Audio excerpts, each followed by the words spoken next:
Hello, everybody. Welcome to the stream. I'm your host, Richard. And I'm D. And today we are carrying on with our playthrough of RogueTrader. Do you want to just give them a quick recap, D?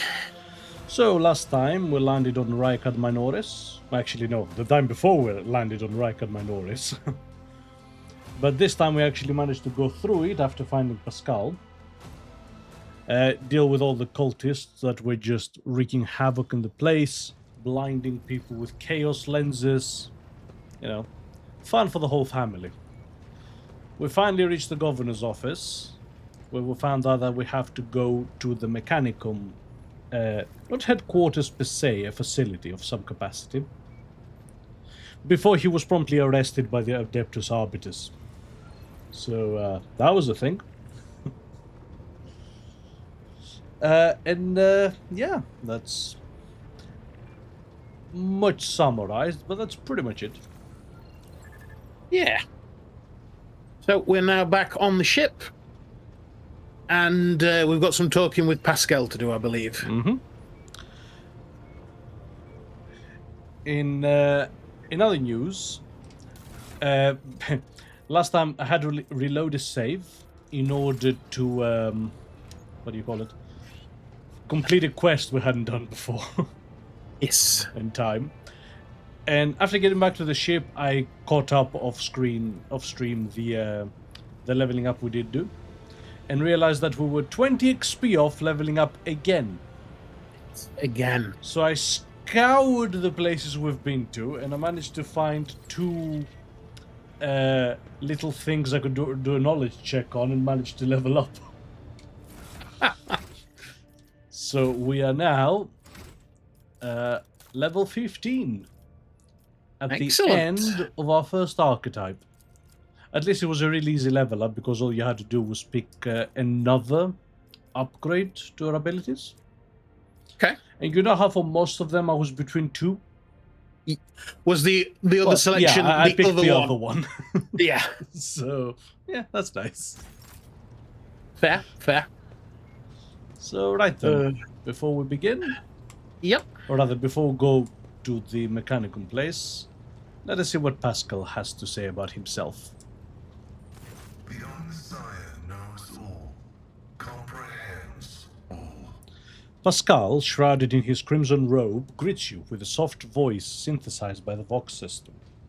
The mechadendrites growing out of the tech priest's back swivel in your direction, as if examining you with curiosity. I have some questions about your visit to Rykard Minoris. The request is approved. I am ready to provide the necessary information. Sorry, what was that, Richard? No, I just coughed. Sorry, I tried to catch it. So, what brought you to Rykard Minoris? I came heeding the call of my mentor, the blessed Archmagus Amanat. We were supposed to meet on Rykard Minoris and discuss my mission. So, random tangent.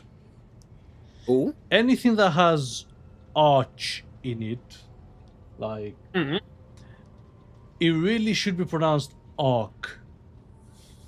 Oh, yeah. Because it's literally Greek for first. But that was Alpha. No, that's the first letter. Ah. Yeah. So that should be Archmagus, the leader of the Magos. See what I mean? Yeah. So Archmage, Archmagus, you know, etc., etc. But it has been so thoroughly butchered, so like archenemy, it really should be archenemy, that it doesn't sound right anymore, and it's annoying me. So for non-real words like, you know, Archmage, I really prefer the hard one. On the plus side, there's enough evidence for both. That's fair, then. So, I'll call it Archmagus until I die. So, the people who wanted to kill you at the port weren't renegades. It was just a cover. Thank you. Information acknowledged. I will analyze it and take additional security measures. I.e., he will buy a plasma gun. What do you think of this Abel Hanneman? I propose that it was the blessed Amonat who assumed this name. This name is assigned to me. His presence in the hands of heretics is categorically unacceptable. The canon of technological security commands that every effort be made to rescue a high-ranking bearer of knowledge. Okay, that will be all for now then. Acknowledged. So, tell me about the Mechanicus first. I am honored to belong to the priesthood of Mars, guided by its tenets.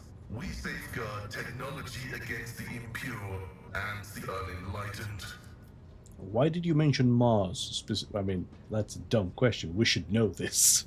We should know this. Where the cult of the Omnissiah originated, and where we were granted the first revelations. Many millennia ago, we made an alliance with the Emperor of Terra, and have served the Imperium ever since, paying a tribute of machinery, weapons, and void ships. Ah yes, as a rogue trader I do that too, except I call it indebting people to me. See, the Mechanicum does that all the time.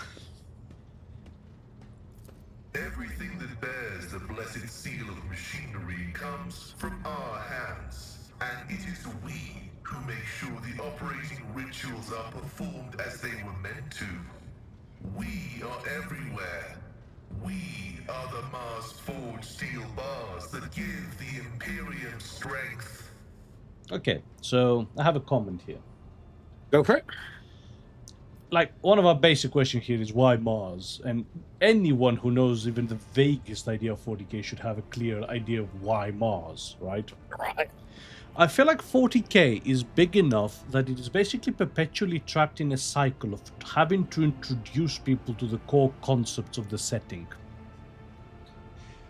Now, Yeah. for what it's worth, RogueTrader has been doing a damn good job of giving you the option to act like a veteran of the setting. Yes. But it can't completely expunge it because anyone who doesn't know would be completely lost. And rightfully so. Yeah. No, here's the thing, it does a very good job of striking that balance. In fact, I think a fair few games that have come out recently have done an alright job at it.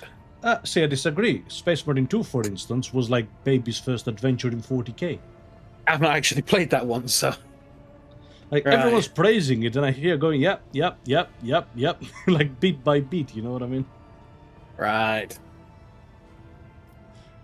So, what do you mean guarded? It's not buried treasure, it's not a secret. It is both a treasure and a secret. Technology is how the divinity of the Omnissiah manifests itself in this world. This is why the uninitiated may only be allowed to touch the most vulgar and mundane of its instances. We, on the other hand, are authorized to use the sacred catechism of maintenance and operation. See, I will say that I do think the Mechanica... Sorry. Deny lay people Sorry? the sacrament of knowledge. It can be dangerous. Twisted by renegades, the Omnissiah's wisdom is called heretic, and the exposure to it may corrupt the uninitiated. Another danger is knowledge, strangely interpreted and inscrutably twisted by the minds of Xenos. This bane is called Xenotech. You were about to say?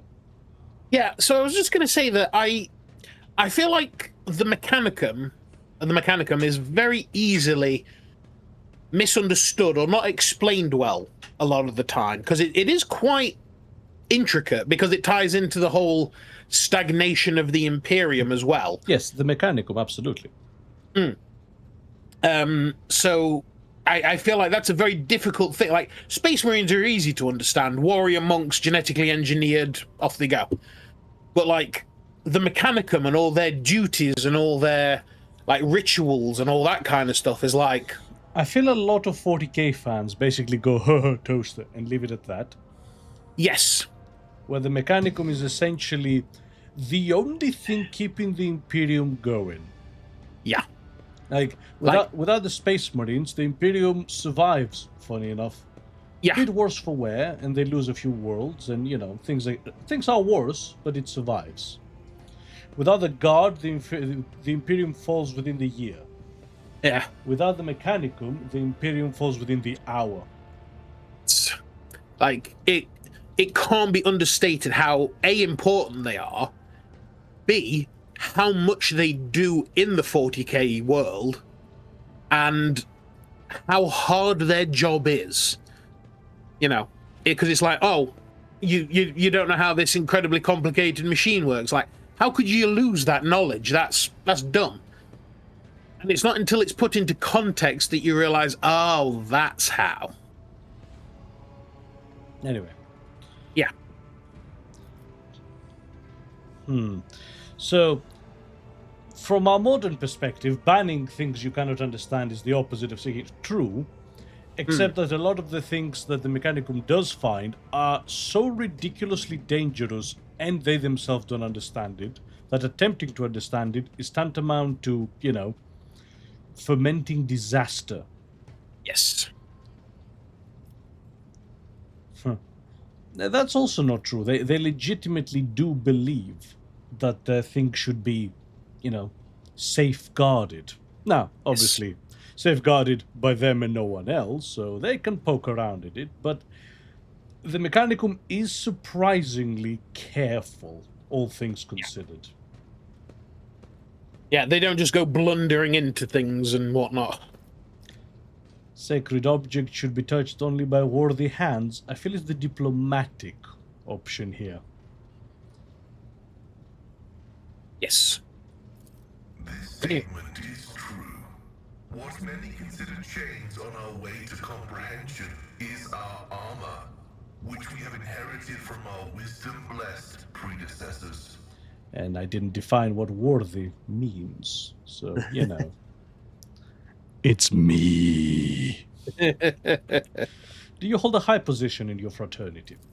This electu indicates that I am a Magos, who has mastered the sacraments of many spheres of knowledge, and has the right to conduct services in a forged cathedral. Pascal exposes his wrist. The glowing green threads of an electric tattoo run under the pale skin which has long forgotten the taste of sunlight. What is the Omnissiah in your understanding?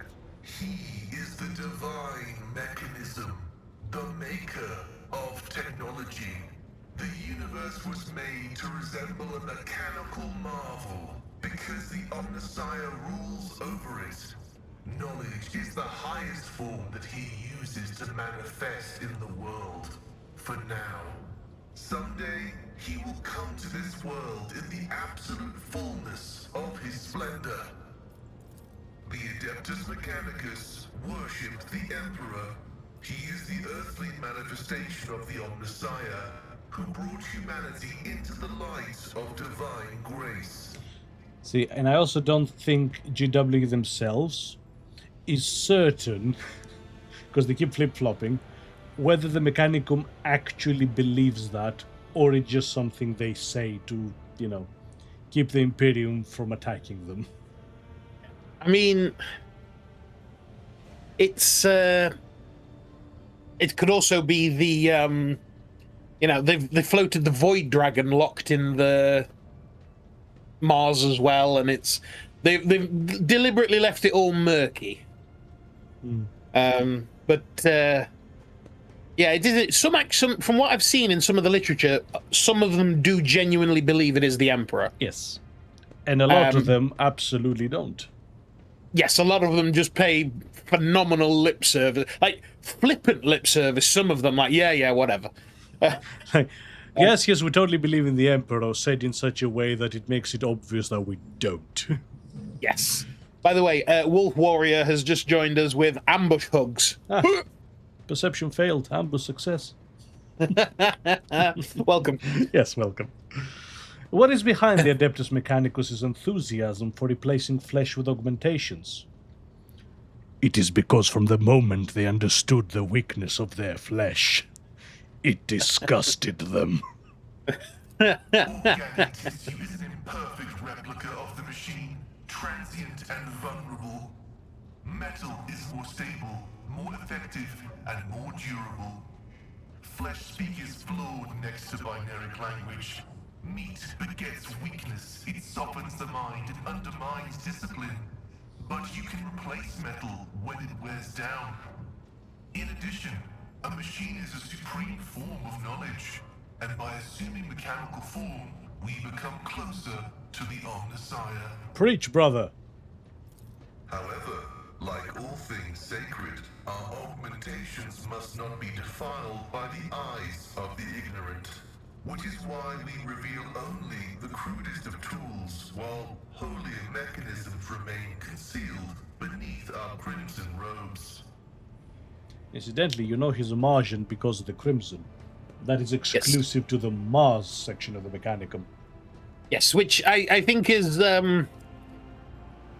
not realized a lot of the time. Incidentally, the fact that I keep calling it Mechanicum instead of Mechanicus is actually a mistake. Mechanicum was the form of the organization during the Horus Heresy and before. Yes. Post Horus Heresy, it is in fact the Mechanicus. It's a different thing. Yes.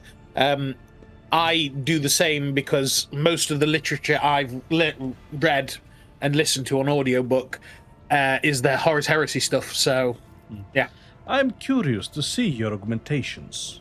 The right to witness the miracle of flesh being fused with holy metal is granted only to those who have ascended to the rank of initiate.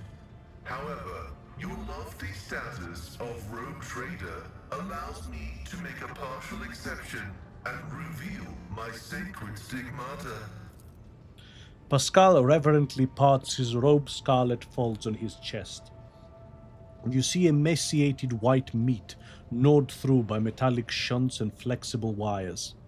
Blood runs through transparent pipes and reached with the nutrients required by the pallid flesh. The sight of a body transformed into an appendage to an incredibly complex machine built using unfathomably ancient blueprints is mesmerizing. Every component of this machine serves the dual purpose of preserving life in Pascal's fragile flesh and preventing all threats to his well-being. The Omnissiah has been generous to you. His creation is keeping you safe from death. The Omnissiah has been generous to you too. He has granted you understanding. Pascal looks at you with respect. He seems surprised that you recognize the purpose of the augmentations implanted in his body. Again, that's actually another interesting thing. The Mechanicum is very separate from the Imperium. Like, they don't socialize, they don't interact much. You know, a tech priest in a guard regiment is not like one of the lads welcomed in sort of thing. They are kept at a distance. By choice a lot of the time. Absolutely. Things the Mechanicum absolutely believe themselves independent of the Imperium. Yes. They're just working together for a common purpose. In fact, in one of the books, they find an interesting bit of archaeotech, and they have a massive debate on their Forge World about whether they should even tell the Imperium what they found. Often the answer is no. Yes. I've just realized this game is a crossover with Yu-Gi-Oh! In the bottom left corner, just above Pascal, there's a Millennium Eye. That is Yu-Gi-Oh! the dumbest thing you've said today. I'm impressed. No, like, genuinely it is. I need to install like an arm that I can press a button and it slaps you, like behind your chair or something. Well, they do those, like, shock collars, I suppose. But yeah, like, flip to my screen. Check that shit out. That is... You have a strange way of speaking. Is that because of the augmentation, or does your faith dictate how you should express yourself? Partially true. I had a voice modulator implanted alongside the respiratory purification module, but there is an additional reason. Gothic is not my first language. I am used to thinking and making statements in lingua technis. The binaric language is more informative, more ergonomic, and less prone to misinterpretation. information. Incidentally, if anyone wants to hear what binaric language actually should sound like, I highly recommend the Mechanicus video game. Like, the way the tech priests actually talk to each other is so friggin' cool. Yeah. And yeah, it's an excellent look at the Mechanicus when they are among themselves and they don't have to answer to anyone else. Acknowledged. I want to know more about your past. The request is approved. I have no outright restrictions on disclosing this information. Where are you from? Information about my origins is worthless. I belong to the priesthood of explorators and came to the Coronis Expanse over 200 years ago. Any events preceding that moment are insignificant. How did you end up in the Expanse?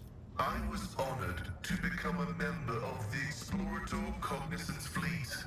When the Adeptus Mechanicus summoned the faithful for an exploratory venture into the depths of the Coronis Expanse, I joined the fleet in fulfillment of my sacred vows of comprehension.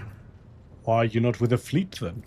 Archmagus Amanat, my blessed mentor, commanded me to crew the orbital station Altar Templum Calixus X-17.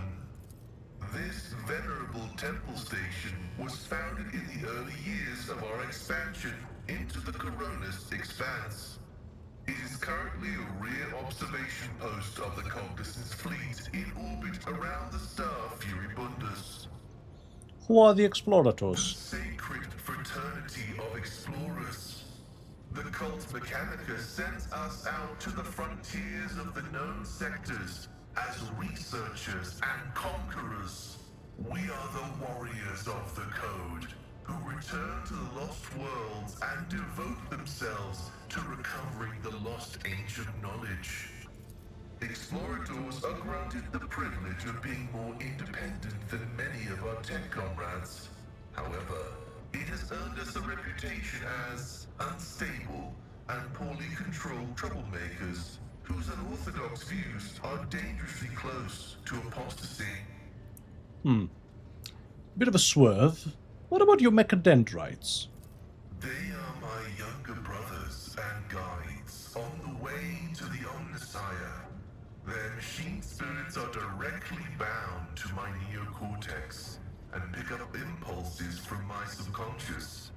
Sometimes they act ahead of my thoughts. This is how the Omnissiah leads me to comprehension.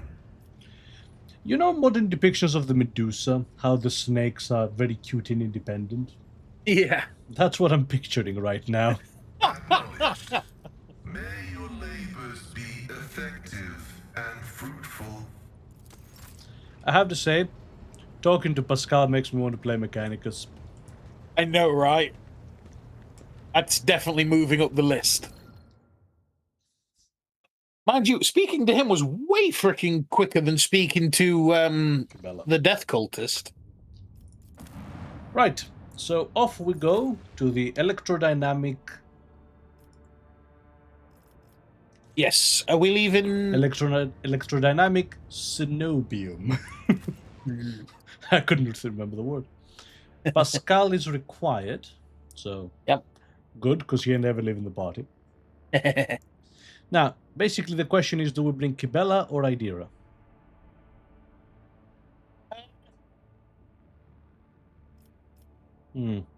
See, I'm tempted to keep Kibella.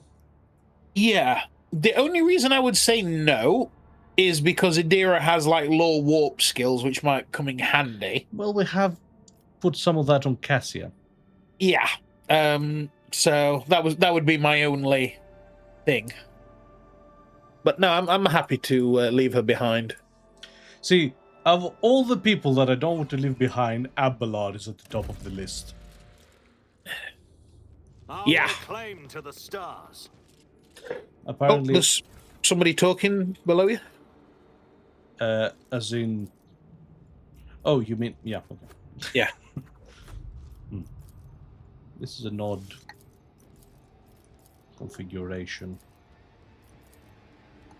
Oh, Papa Nurgle is kicking my ass.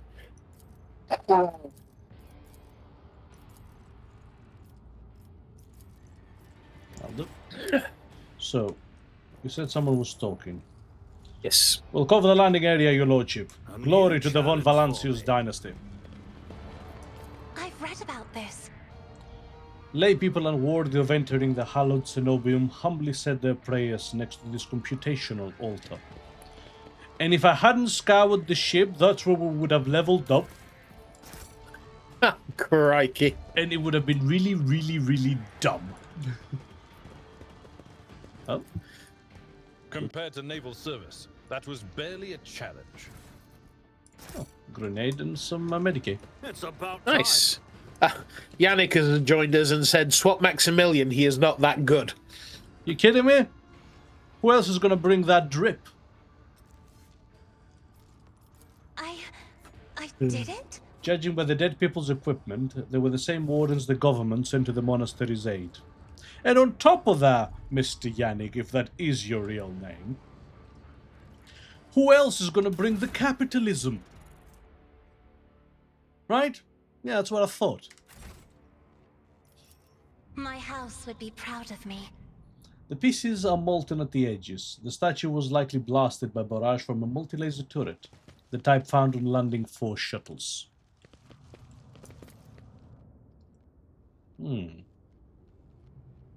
Well, that seems like it's a wall. I'm getting Dishonored flashbacks. Yes. Yes, that's a wall of light.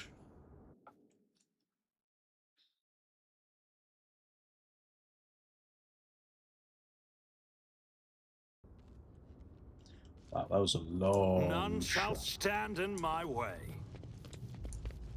Well, okay, we're still alive. Progress has been made.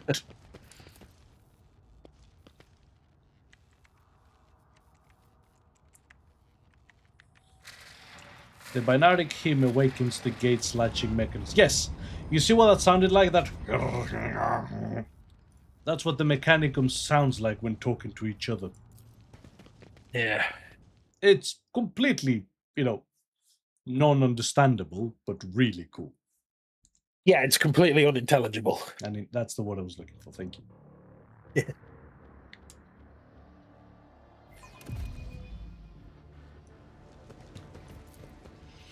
Okay, the heretics were killed swiftly and ruthlessly. They never had a time to reach for their weapons. Incidentally, Pascal, I want to check something. Because we Oh, got, yeah. we got a plasma Did you go through pistol. equipment? I did, yes.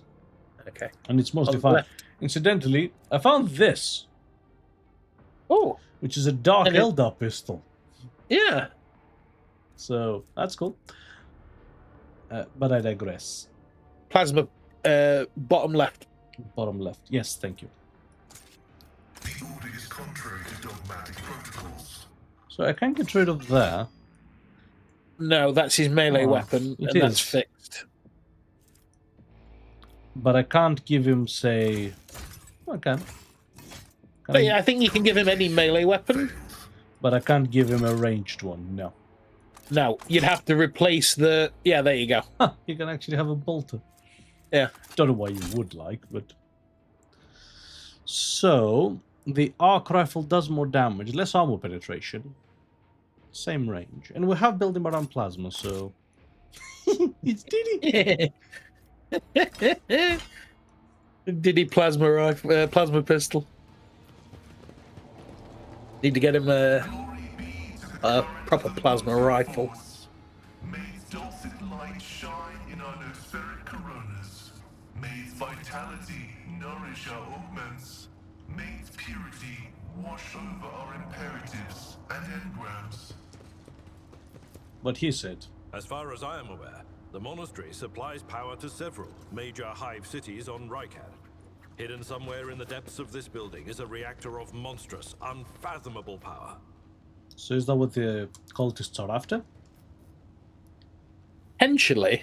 The cultists were keyed to the heat of the back by some kind of electric weapon. I mean, yeah.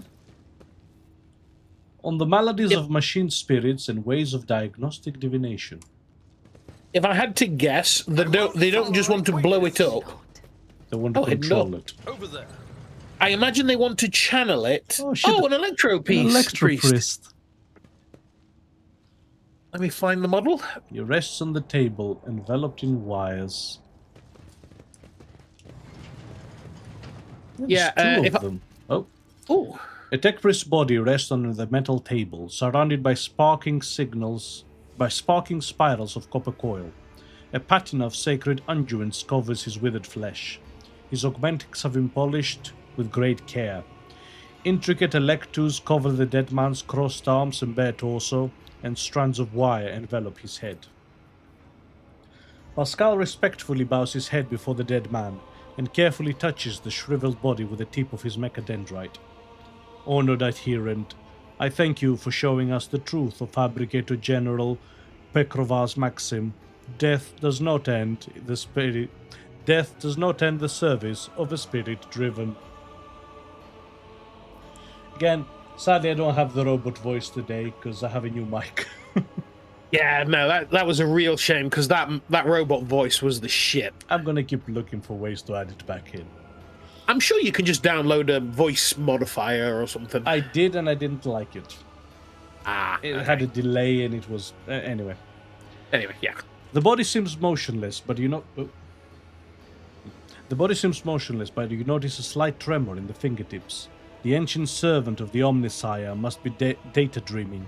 His mind, enveloped in digital reverie, can persist for hundreds or thousands of years, while his frail body is decaying.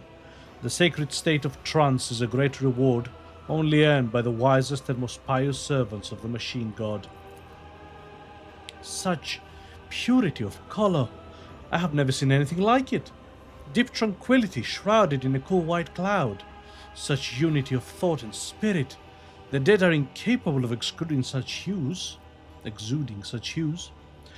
Next to the table the body is resting on, you see small amulets crafted from burned cogitator circuit boards. There is no dust on these small offerings. They were clearly left here recently. Can you hear me, Tech Priest? The light in the crypt becomes a little brighter and sharper, and the smell of ozone fills the air.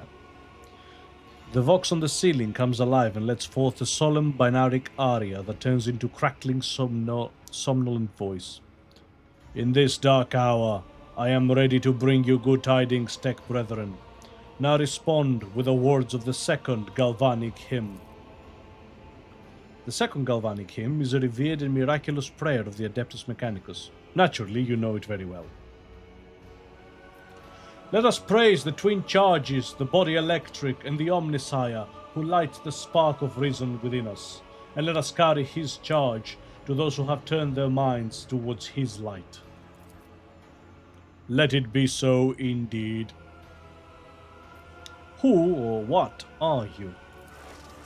The vox grows louder.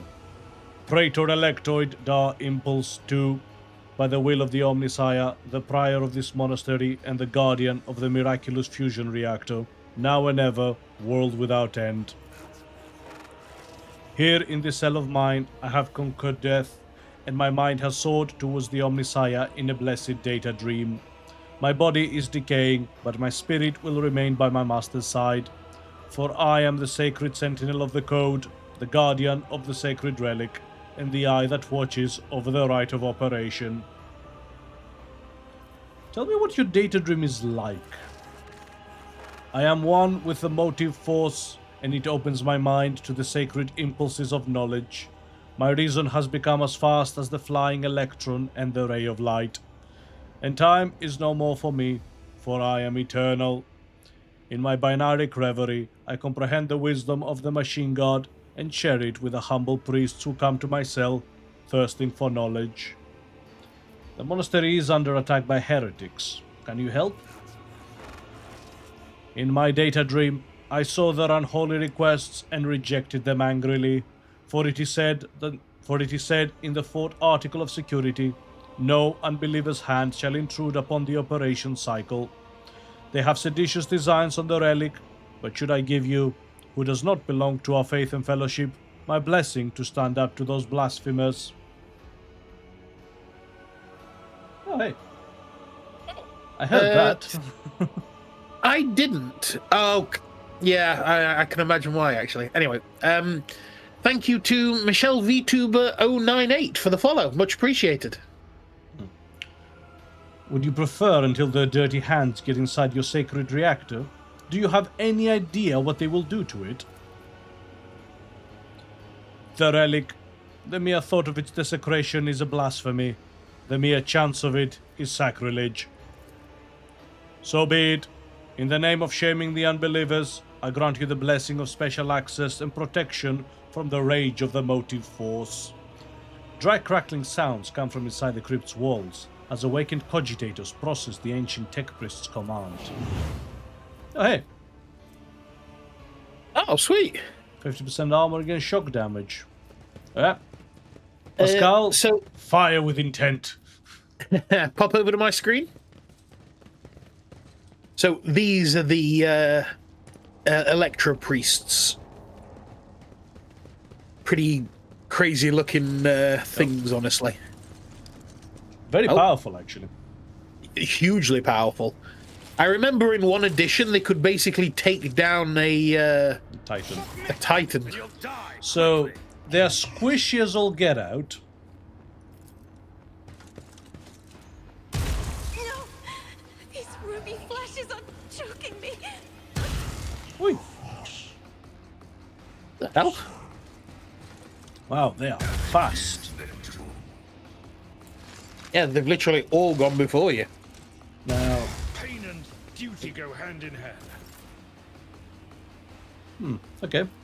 Sadly for them, I just put Oh. them I'm not indirect accustomed to being ordered around. of my lidless stare.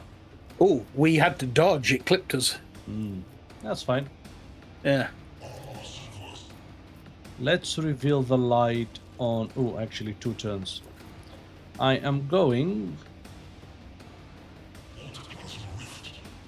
I'm going to boost the sister, I think. If I may. Okay. I'll do it. So she can give us a him. Low hit chance. Yeah. Still. Well, if they've got a really good agility.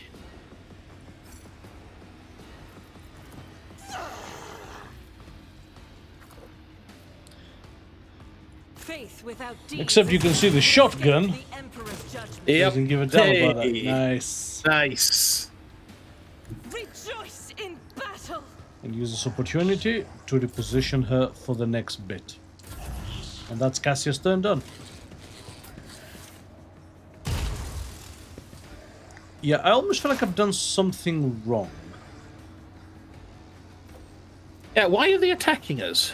Oh, no, not this. This Oh. is fine. No, with Argenta, she's struggling a bit too much to get hits in with the bolter. So, powerful attacks that overhits the plasma. Deals more damage, but overhits the plasma. Doesn't overhit the plasma. Let's overhit the plasma. Oh, beautiful. Pretty good.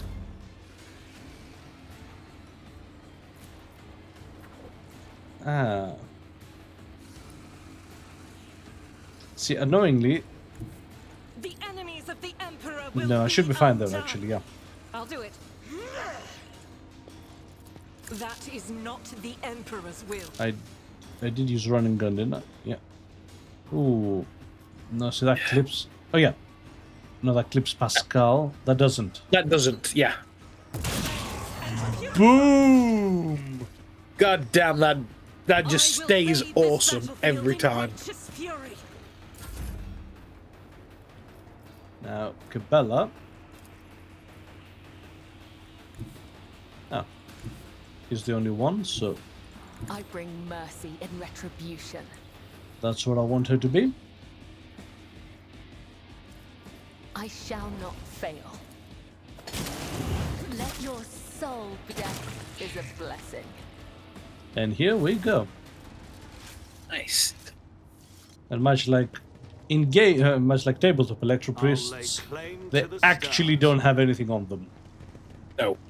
They're basically Everything is monks. internal. Well, they're monks. Like, now that's a wall of light. Yep. Let's not go through that. Yeah, no. That seems suicidal. The machine god grants the insight. However, this data of sacred analysis. The Cogitator's green screen lights up as you approach it and displays the flashing message.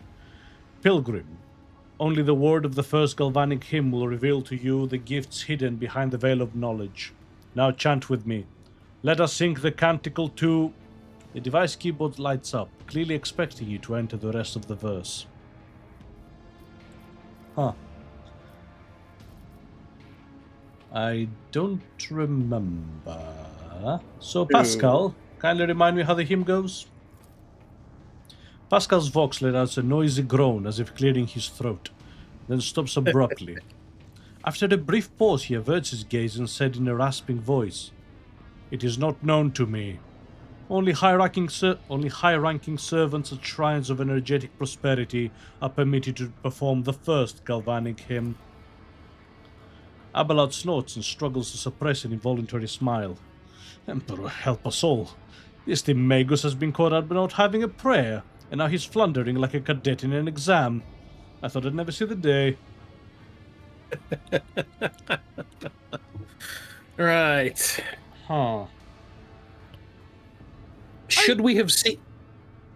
What? Should we have seen this somewhere else? I feel like we should have. Was it in the computer in the bunker? No. Because Pascal would have known it then, surely. Yeah, that's a fair point, actually. Can I interrupt it? Is that just go back? Sure, I think I would have thought so. Yes. Yeah. Let me go the other way a bit. Yeah, let's... Because there were in fact two directions. Right.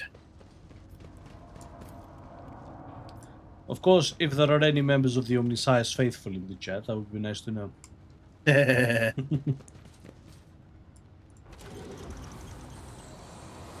Oh, shit! I'm not satisfied with that answer.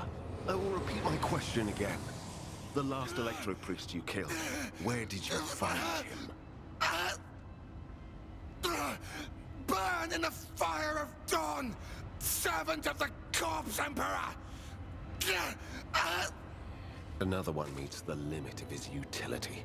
The last of them. Well, well, well.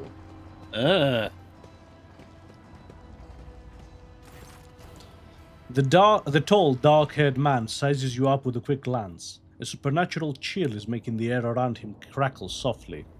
The expensive fabric on his jacket is stitched with gold thread and marked by several reddish-brown stains.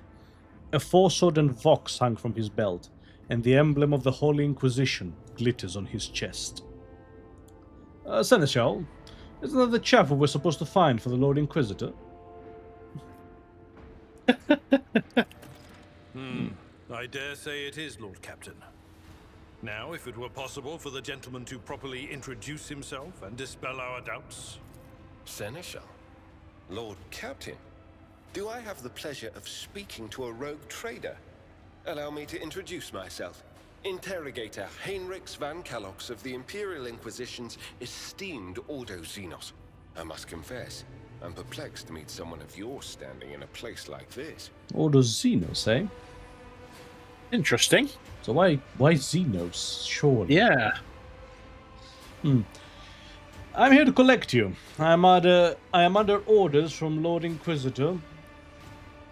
I'm here to collect you. I'm under orders from the Lord Inquisitor to offer any assistance you may require. After which I am to provide you safe passage to footfall aboard my ship. Then the timing of our meeting is fortuitous. I am requisitioning you and your retinue for my task. Pull the other one. Starting with her. You have provided exactly the kind of specialist that this situation requires. I am the Domin's shadow. If he says the word, I will protect you. If he says the word, I will take you to the Undying One. Requisitioning? Young man, your choice of words is unseemly to the point of insult. You're addressing a rogue trader. See, Abelard gets it. He does. He knows what's up. I don't imagine you'll be any happier if I say taking into inquisitorial custody. Well, I would have to respond to that. We outnumber you 6-1. Right. To aid his faithful servant in the fight against corruption is the solemn duty of all whose actions affect millions of the Imperium's subjects. Let your example guide those who will carry the Emperor's light across 1,000 stars. You are familiar with the works of Inquisitor Alistar the Redeemer. Not every acolyte can say the same, let alone people less initiated. Please forgive my lapse in manners, Lady Navigator Orselio. It is a great honor. I came to Rykad Minoris on a mission, which a rebellion prevented me from fulfilling. The governor is convinced that malcontents from among the rabble were the instigators, but I immediately suspected a more sinister presence at the root of the mutiny. My visit to the monastery and a few unhurried conversations with some of the rebels confirmed my suspicions. Someone by the name of Aurora is leading the rebellion. Data indicates that the head of the cultists is here right now, in the sanctum of the ancient reactor. Given the prophecy of the final dawn, and the special efforts made by the enemies of humanity to seize the monastery, their goal is to gain access to the holy power source's control circuit and trigger a process that, once started, cannot be stopped. In other words, to detonate the reactor, thus being themselves the cause of their much-touted final dawn. Blasphemous insanity. The tech priest's visor flashes and turns a bloody scarlet. A soft hum of activating systems is heard under his robe.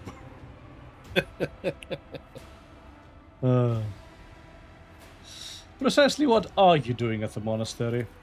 I arrived here with an escort squad, only to lose it in our very first open skirmish. The monastery is swarming with heretics. The soldiers I requisitioned from the governor fell in battle, bled to death, or deserted. I had to make do with catching and forcefully interrogating individual rebels. It is from them that I learned what I relayed to you just now. And what did you do to that corpse? I convinced him to cooperate. I can influence living bodies, and I find that the interrogated are much more eager to share information once the blood starts to boil in their veins. Well, we are here to help with Aurora. Let us join forces. Thank you. Regrettably, the governor's people showed themselves to be unprepared for the perils of this place.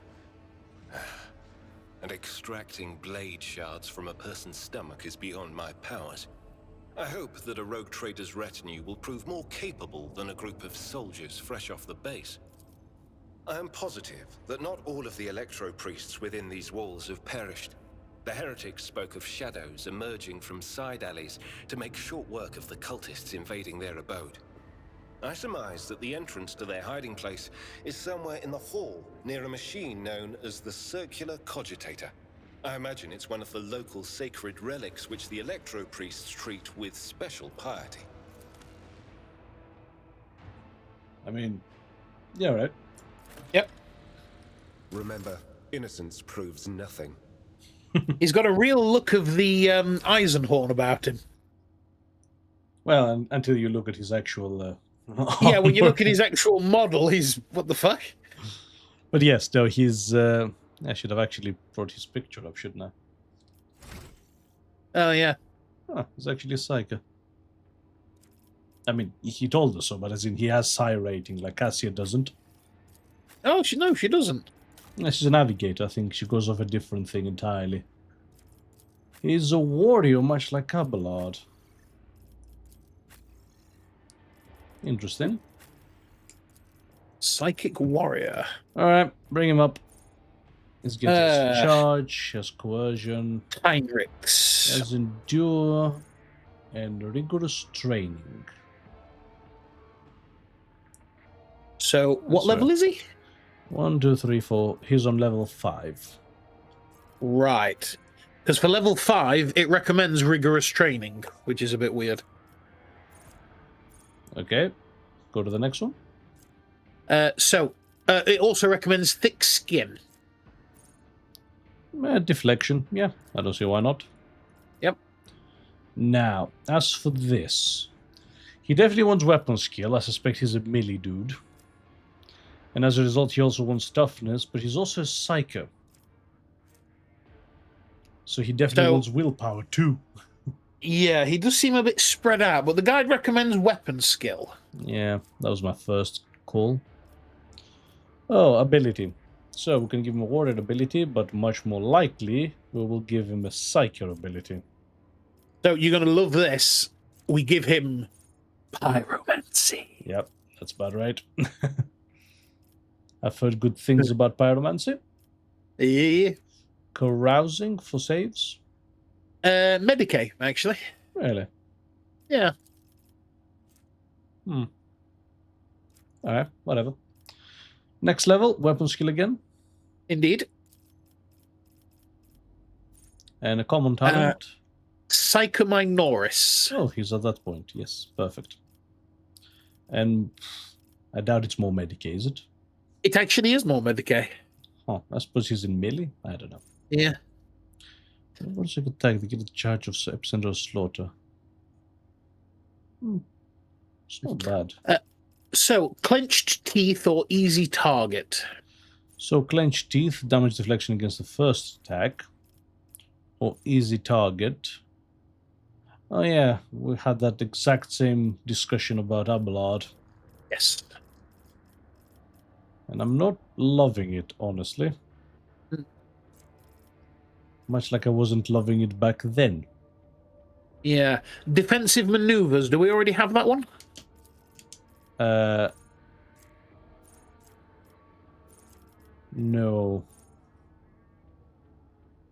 No, I wouldn't. Because that's Scales of Dex. It did recommend it for him at level 4. Instead of rigorous training. No, he also took rigorous training at level 5. According to this guide. That's weird. Again, things have been rebalanced since. Yeah. Alright, let's get some damage deflection. So, Daring Breach, it's the movement one, isn't it? So, number 2. Number 2. Yes. 4 movement points for each kill, and we use the movement points after attacking using abilities. Oh, yes, that was correct, yeah. Sorry, I saw the movement points and got confused. Yeah. Next one. Impetus. Yeah. More charge damage, fine, whatever. Toughness or willpower? Toughness or agility? Agility. Yeah. Huh. Yannick says, I feel like the talents are similar to the tabletop, but some of them are new to me. Let's go with agility. Okay. And since we've got pyromancy, this is clearly some kind of pyromancy. Firestorm? Orchestrated flames. It's that one, orchestrated flame.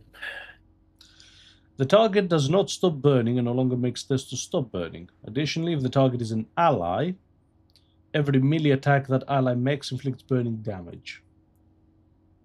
Right? Okay. And for your other one, it's Body of Flames. Okay, we're going into full-on... Yeah. Additional armor against fire damage and half this amount against energy damage. Yeah, okay, that's common enough. Agility, toughness, or willpower? Toughness or agility. Okay, let's take another agility point. I imagine we'll get everything we need later. Medicae is done. Carousing? Athletics. Athletics? Yeah. Right. Talent again. Desolation. Yeah, that happens a lot with bosses, I imagine. Mm-hmm. Athletics again. Athletics again. And now we'll go to toughness. Strength, it recommends. Really? Yeah. Oh, all right. Then, for your talent, it recommends heavy armor or character training per. Not Psyche Majoris. Not Psychomajoris. He doesn't take that until level 21. Odd. Heavy armor, eh? I suppose he's in Heavy melee. armor. What was the other one? Character training perception, I believe. None of those. Might as well give him heavy armor. Okay. Heavy armor proficiency. There we go. Yep. And I believe it's Daring Breach 4. It is Daring Breach 4. There we go. Bloody hell. Oh, his sire rating went up. Oh, nice. Yeah, from being a Psyche Minoris. Yes. So he has a 4 sword, which we can improve by giving him a better 4 sword. Nice. That is a nice looking blade. And maybe combine it with another 4 sword. Oh. And he has a Biomancer staff. Alright, yeah, I'm fine with that. Armor-wise, we do have... Now, that's actually kind of... If we go for heavy armor, what's the point of leveling up agility? That's a fair point. He might be due for a respec. Yeah. Low warp. Slow Xenos he has a lot of. Give him some immunity to critical hits. Yep. He looks dim with that hat on. He does look dim with that hat on. There we go.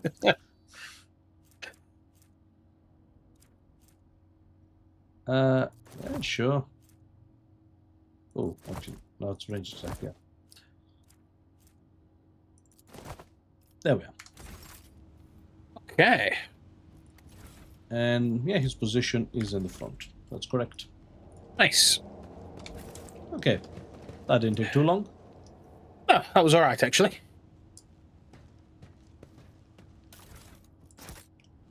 Victory awaits. What did we... oh, sorry. My success is an irrefutable certainty. Ah, indeed. What's in here? Ooh.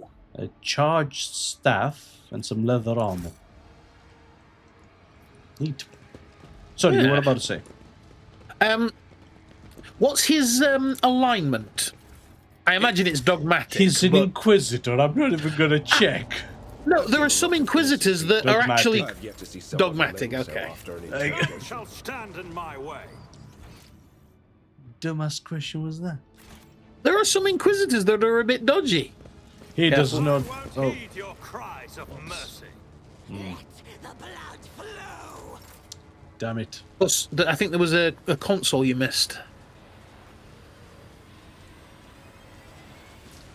So, how dangerous is this area, we think? Emperor. I'm imagining a fair bit. Yeah, there it is. I mean, he gave you resistance, but didn't exactly turn it off. Isn't this a job for the servants? Oh. Hit him with a little there. I am a navigator, And- not a servitor. Let's buff our Ballard a bit, because she's going to have to run through this. Yeah. Stay vigilant. I think he was stunned. Huh. Hey, he's put his shield up. Oh, ooh. Ow. Right. Follow my lead. Yep, that hurt. Okay. So now we have an option of a mace or a sword. They're probably wearing, like, flak armor, so maybe the mace? We can check, actually. Yeah. Very little armor, honestly. In that case.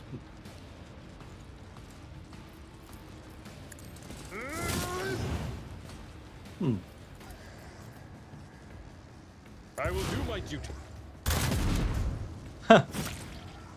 He blocked. Nice. He did. My faith strengthens me. Oh, okay. Because he had that one ability to counterattack with his shield, didn't he? Yes. but God Emperor, move through me. Be the fire Ow. in my heart. I think that was it had to be activated first. Yeah. I get some concentrated fire and a yeah, like 0%. Unless I'm misreading this. As the Emperor commands, I act. I might be misreading this. Right, let me have a look, actually, see. Let's see what happens.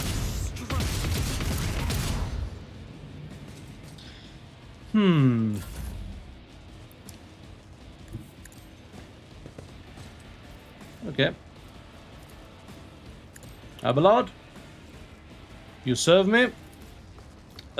Sister, have my voice of command. Let's give some air of authority to Abelard. Already done. Take aim on the sister, and I overdid it. Not a problem for me. And he missed an 85% chance. That's brilliant. No, it does seem like it is the chance to hit. But like, we've hit on a 1 before. Right?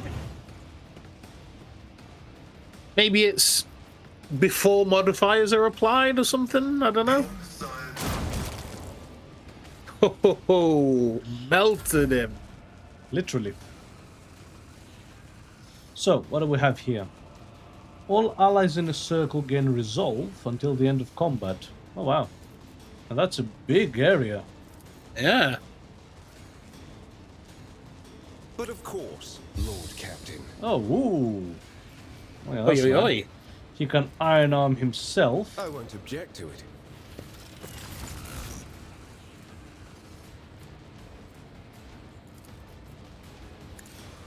And he wants to set himself on fire, correct? Yeah, I believe that's the play, yes. Ooh, ooh. Make it. Oh, fuck, that hurt. He doesn't have the buff. He doesn't. Wow, okay.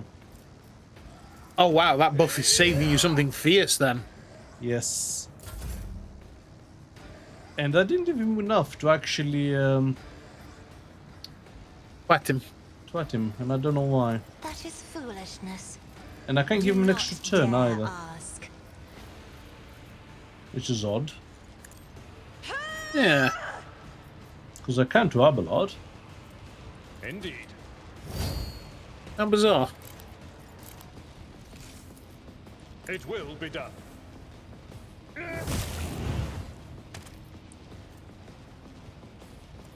So yeah. It's pretty cool. Huh. So, move Cassia over here. Yep. I'm not accustomed to She being might need ordered the around. help. Yeah. So,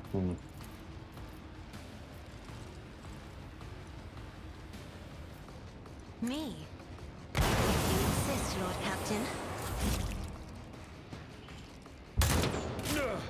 My ears are ringing. Yeah. At your beck and call. yeah, he can actually run faster than his charge. Oh.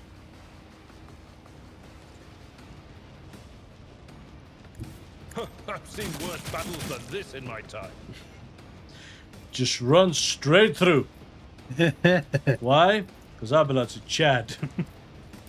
He can take it. Thank you, sir. May I have another? General! I won't die here.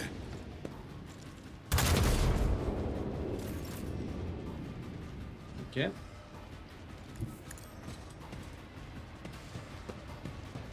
So that square isn't a thing. Yeah, it looks Without like. deeds is worthless. This is unacceptable.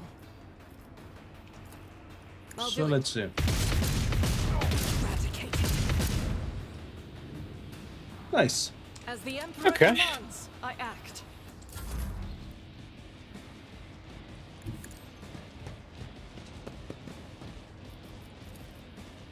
Hmm. Who could use the help? Nothing I can't do. Yeah. He's not got anything on him. Suits my purposes. Absolutely not.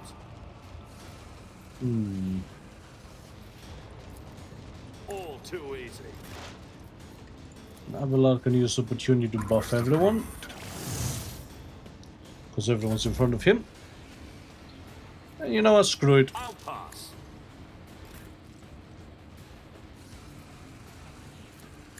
Reduce to dust. Tried and tested tactics are the best ones. So I'd rather not. let's charge him down. One fewer target. Oh, very nice. So that ends his turn, I think. It will be done.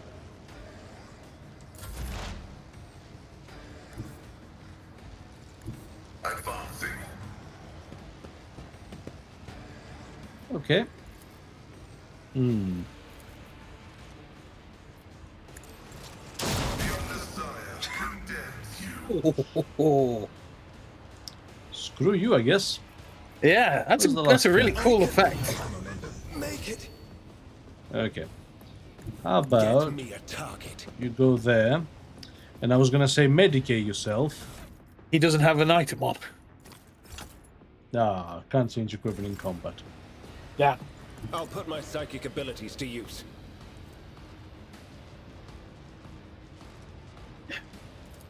More trouble than it's worth. So, is he not on fire anymore?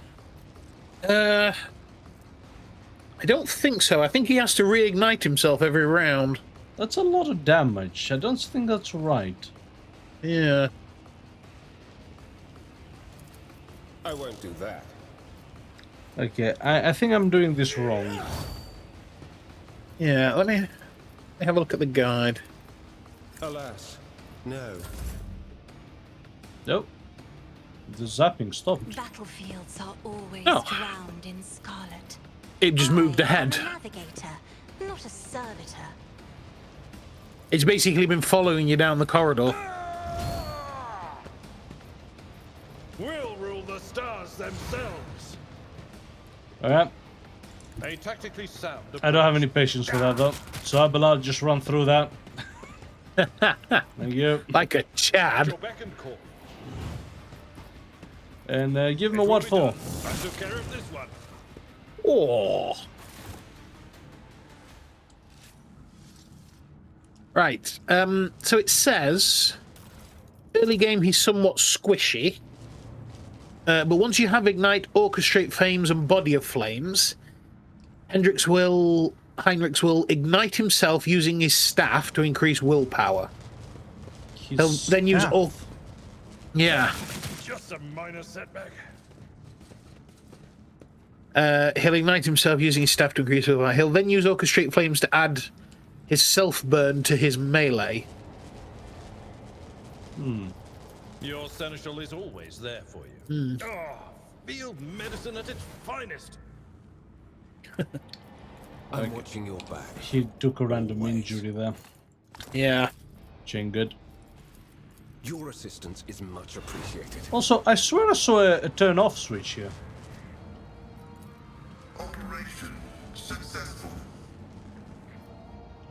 Did I miss it? Go back into go to the right now, down those stairs. Hang on. Oh. Okay.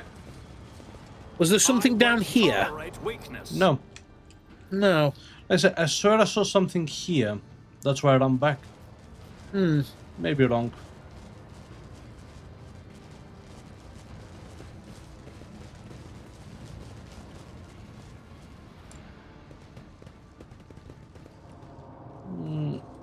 There's a cogitator over there. There. Oh. Oh. Oh, it's another plasma pistol. Pascal, The machine god grants me insight. a multitude of symbols are carved into the enormous generator. You realize that they are the foundational tenets of the Electropriest religion. Standing out among them is the triumph of reason over the facets of human nature. That was a problem for you.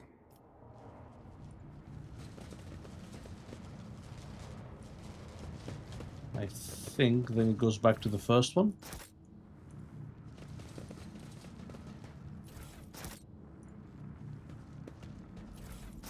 Follow my lead. So that should give me enough time to go by. Crap. Oh. Ugh. No, the entire party has injuries now. God damn. Oh. Is there a quick save you can pop? As No. it should be. No. This explorator is blessed with multifunctionality. Well, we're on hard mode now, I guess. That sucks. I'll lay claim to the stars. I didn't feel like I deserved that one. Yeah. Oh? No sniper rifles. Huh. Incidentally, she has a sniper rifle, doesn't she? Yeah, it's a standard Yes. one.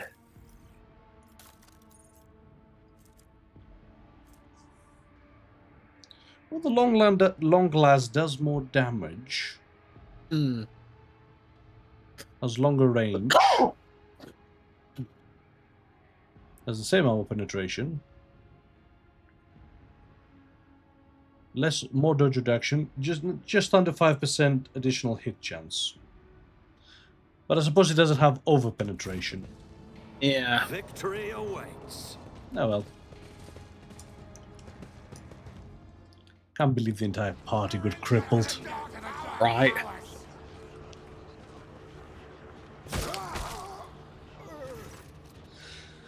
A crowd of cultists surrounded a tech priest, crucified upon a mechanism. A rhythmic whisper repeated by 100 voices blends into some blasphemous enchantment. Powerful discharges of the motive force run through the machine, On my next offering. causing the unfortunate prisoner's body to convulse brutally and enforcing woeful cries of pain from his lips. Well, he's important. Yep. The tech priest's hoarse voice echoes under the ceiling. In the clenched claws of stagnation, in the shackles of iteration zero, under the iron wing, let the cycle be discontinued. Pascal's mechadendroid spring into combat mode instantly, and a wrathful rattle comes from his vox. I'm registering a severe violation of the purity protocol. The blessed Amarnat has been captured by heretics and is being tortured. Are you sure he is Amarnat? Confirmed. I do not observe his face, but I recognize his words. Let the cycle be discontinued is the blessed Amarnat's motto. Look around. The heretics have taken up positions everywhere, and many more are doubtlessly hiding in passages leading out of the hall. For now, they are all focused on the sacrilegious torture of the tech priest and do not notice you. How is he bearing this torture? A devotee of the Omnisire is capable of withstanding great bodily torment with no loss of functionality, but where the flesh is reinforced with sacred iron will persevere, the purity of the spirit may perish. I hypothesize that the heretics have made the blessed Amarnat a participant in some variety of sacrilegious ritual. Through sacrilegious torture, they are trying to break his will and turn him into an unholy terminal with which to control the reactor's outer power circuit system. The tech priest's collars are stained with grime. They are diluted, painted over with rot, and yet his heart still holds a cinder of bright red. This dying flame can be ignited anew. We must save the esteemed tech priest without risking his life. The mechadendrite points to the corpses of heretics lying nearby. We can use the blasphemous clothing as a disguise. Unrecognized, we can sabotage the power units, overloading them, and thus cleansing the hall of heretics. The lightning discharges have charred the cultists' corpses. Whiffs of smoke rise from their empty eye sockets, whose contents have evaporated. Their clothes covered in the blood of innocents are crudely painted over with emblems of the archenemy, which exude a repulsive air of soul decay. I shudder with disgust at the mere thought of having to touch clothing adorned with that holy symbols, let alone wear it. This is the first steps towards falling, a small compromise with evil that will lead to something greater. Is there truly no other way, RogueTrader? The signs of the archenemy are not just painted symbols, but conductors of its will. The words of the prayers, even spoken without faith, their coats of arms, even deceitfully worn. All this increases the presence of the ruinous powers near you, and draws their corrupting attention to you. Cassia stares in horror at the corrupted clothes and scattered human ashes. Do not make me wear peasant clothes.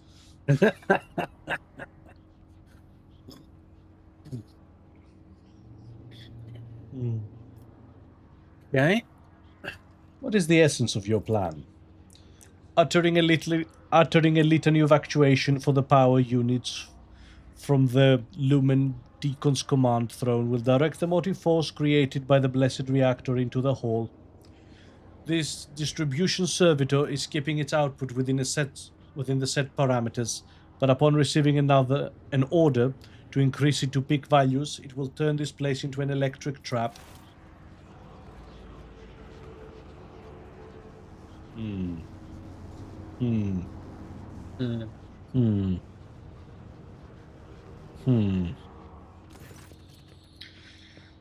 The safety system protecting the hall is controlled from the machine altar, which must be disabled. If all these operations are performed, I can guarantee that not a single blasphemer will survive the Omnissiah's wrath that will be unleashed upon this place. You do realize this plan sounds like suicide. A sound similar to a laugh escapes Pascal's vox. This statement is true. Then what do you propose? To flee?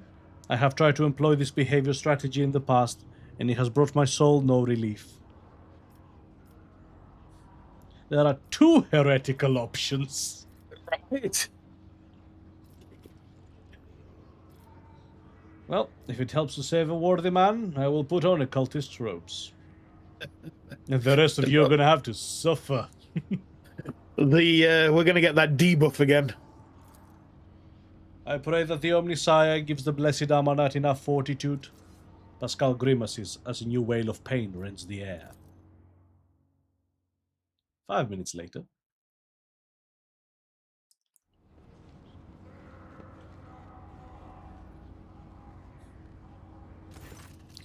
The heretic's garb clings to your skin like a greedy lich.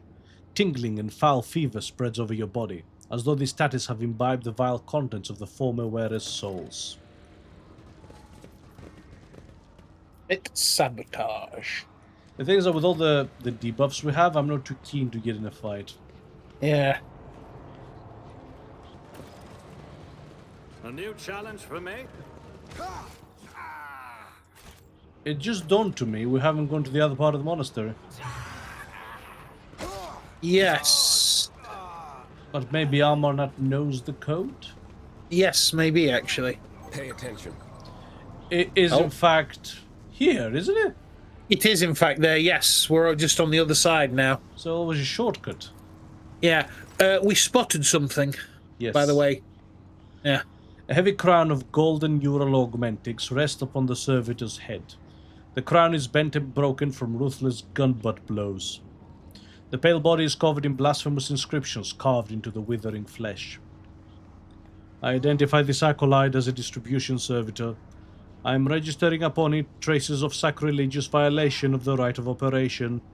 The probability of its responsiveness to commands is below average. Below average. That's an understatement. Right. Well, we could try to fix it, but I am personally offended that it is, not obeying my orders. That is unacceptable. Your function is to serve, and I command you to serve. A shower of sparks burst from the mechanism upon the servitor's head, and black, ash-tinted tears make tracks down its pale cheeks. A weak whisper comes from the servitor's lips. Ready to perform my function. Glory to the Omnissiah. Too damn right. Energize the can't whole believe power that worked. units to the maximum. Actually, I'm fairly confident we are playing the kind of character who could pride his way out of chaos. A rogue trader of the Von Valancius dynasty does not fall to chaos. It will be done. So, Like, genuinely, we have, like, the voice of all things. We can command it. So you said we identified something. Yeah, I heard the noise that pings when we usually do. Well, we succeeded on some kind of check. Could be for this. Potentially. Right. None shall stand in my way. So, that's one thing. Yep. There was the command throne and the safe thing, yeah. Let's loot the place first. I don't know what will survive. The altar is adorned with gilded skulls. Threads of metal that used to be electors are fused to the bone. Once majestic, the altar has now been desecrated with blasphemous images of blue-green suns. Some of its levers and buttons have been pried from the sockets, but the mechanism still glorifies the Omnissiah with its operation. I identify this as the safety system control altar. For my diversion to succeed, the blessed machine must be executed, and may its spirit forgive us. Forgive us, honored machine spirit. We are obliged to interrupt your work. A mournful binaric requiem pours forth from Pascal's vox. Let's overload it. Yeah.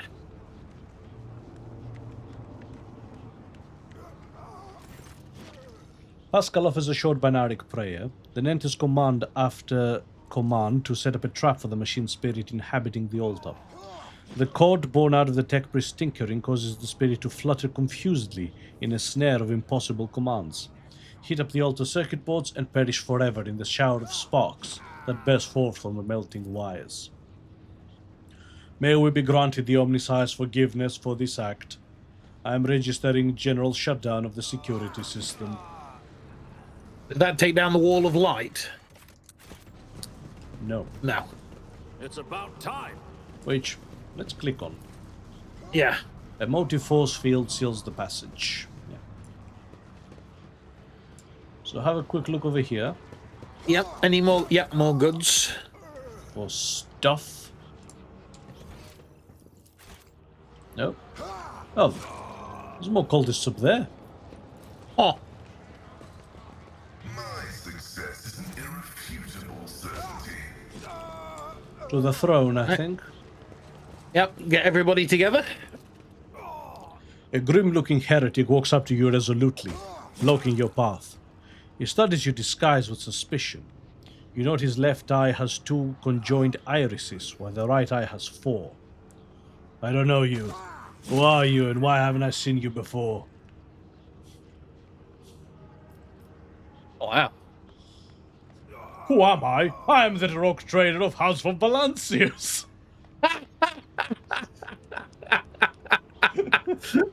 Throw the entire plan to the dogs. Just because somebody said, "Who are you?" For our arrogance. Oh, God. Now, we can, however, reconstrue that into, I don't know you either, you know. What's all the questions? Are you the governor's spy? The cultist is taken aback and staggers backwards a little. Fear flashes in his mutated eyes. Ah, to the abyss with you. Go your merry way, brother. Very nice. A tech priest's corpse, his throat slit, sits upon a splendid command throne, laced with finely wrought motive force paths. A contorted expression of righteous anger is frozen on his face. A black blindfold covers his eyes. This is the Lumen Deacon's command throne. This is where the power unit actuation and shutdown litanies are recited from. The blessed Lumen Deacon himself has the honor of closing the circuit the motive force flows through. I'm not doing that myself. Right. Pascal, please sit down on the throne and recite the litany. He freezes. A quiet whisper comes from his vox. Request denied. I am not authorized to sit upon the Lumen Deacon's command throne. Such an act would be considered sacrilege. Pascal, saving the relic and your mentor justifies a minor infraction of the rules.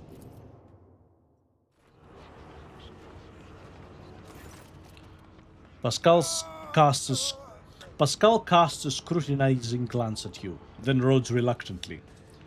Situation deemed an emergency. I request the Omnissiah's forgiveness for the transgression about to be committed. The tech priest body winces from the motive force discharge, but his vox begins to recite the sacred words of the litany as his fingers activate the command runes with precise, unhurried movements. I am recording a successful activation of the power units. Oh.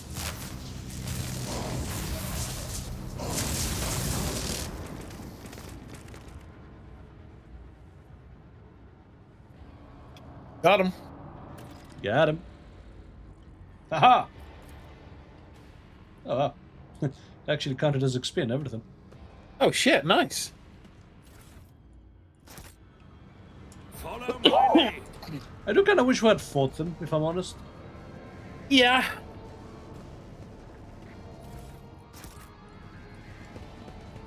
But considering how buggered we were.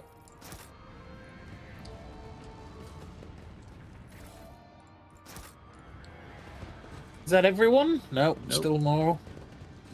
There were a lot of bodies in here. Oh yeah.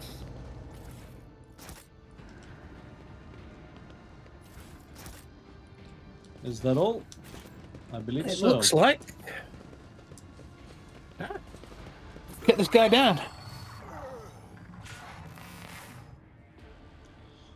In the cycles of the foreordained, there lurks a flaw of worship. The tech priest's body convulses. Pained, plaintive creaks in binaric prayer comes from his vox. As moment passes, the signal becomes less and less clear, as if something twisted and wrong is being added to it. Pascal studies the tech priest's face carefully. His vox system moans in a tragic vibrato. Subject unidentified. This is not the blessed Amarnat. Stranger, I request your name. How do you know my mentor's motto? Who are you, servant of the Omnissiah? Abel, apparently. The fire of the hearth sent forth sparks. The name of this spark is Abel Hanuman. The tech priest looks over at Pascal for a brief moment. His speech becomes clear. The echo of my call has reached you. Good. The iteration is at its end. The design is fulfilled. What design? Why are you calling yourself by my name? Was it you who summoned me to Rykard Minoris? What for? I categorically demand an answer. Pascal's voice rises to an intimidating howl, but the delirious tech priest does not seem to understand what he is saying. What design? An intention, both bold and honorable, to open new gates for the waters of knowledge and comprehension. A plan written so that the righteous may follow and trust in the great pattern of revelation and uniform progression towards it. Pascal's voice is trembling with elation? Those are his words. I have not heard them in so very long. Ask him about Amarnath then. You came here because of him after all. No. He came because of himself. Myself. To redeem myself? To correct a mistake? Possibly. But how do you... There is a look of gentle condensation in Abel's eyes. Strange, given the circumstances. The hubris of the mind spurns him to build monuments to himself.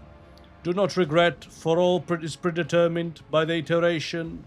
A devastating coughing fit cuts him off, and you hear clang of tearing metal from inside his chest. You can talk once we're out of here.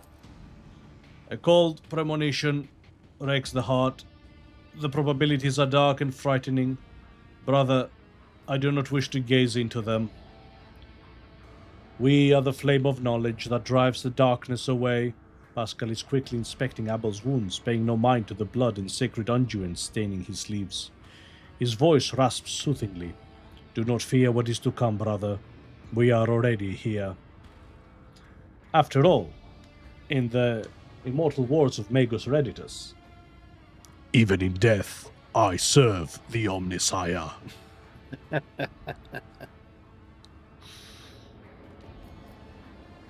Do you know him, Pascal? The subject has not been identified and has no record in my catalogue. Interrogation is impossible due to the subject's evident affective state of clouded consciousness. Well, let's examine the tech priest. There are deep burns all over his flesh, and the skin around his augmentics is charred.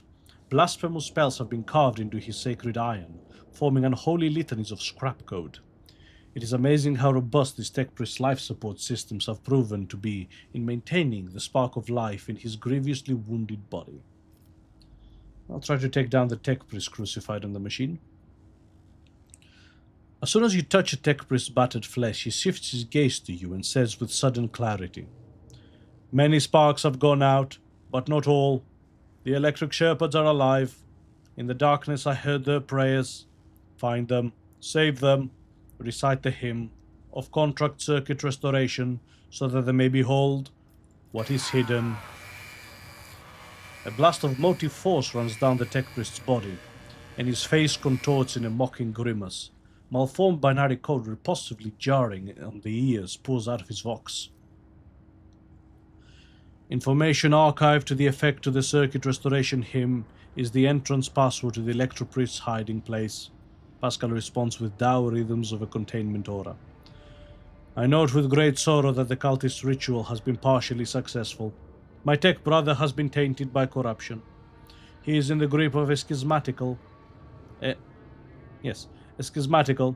unholy imitation of a machine spirit. I request immediate activation of the Texosism protocol.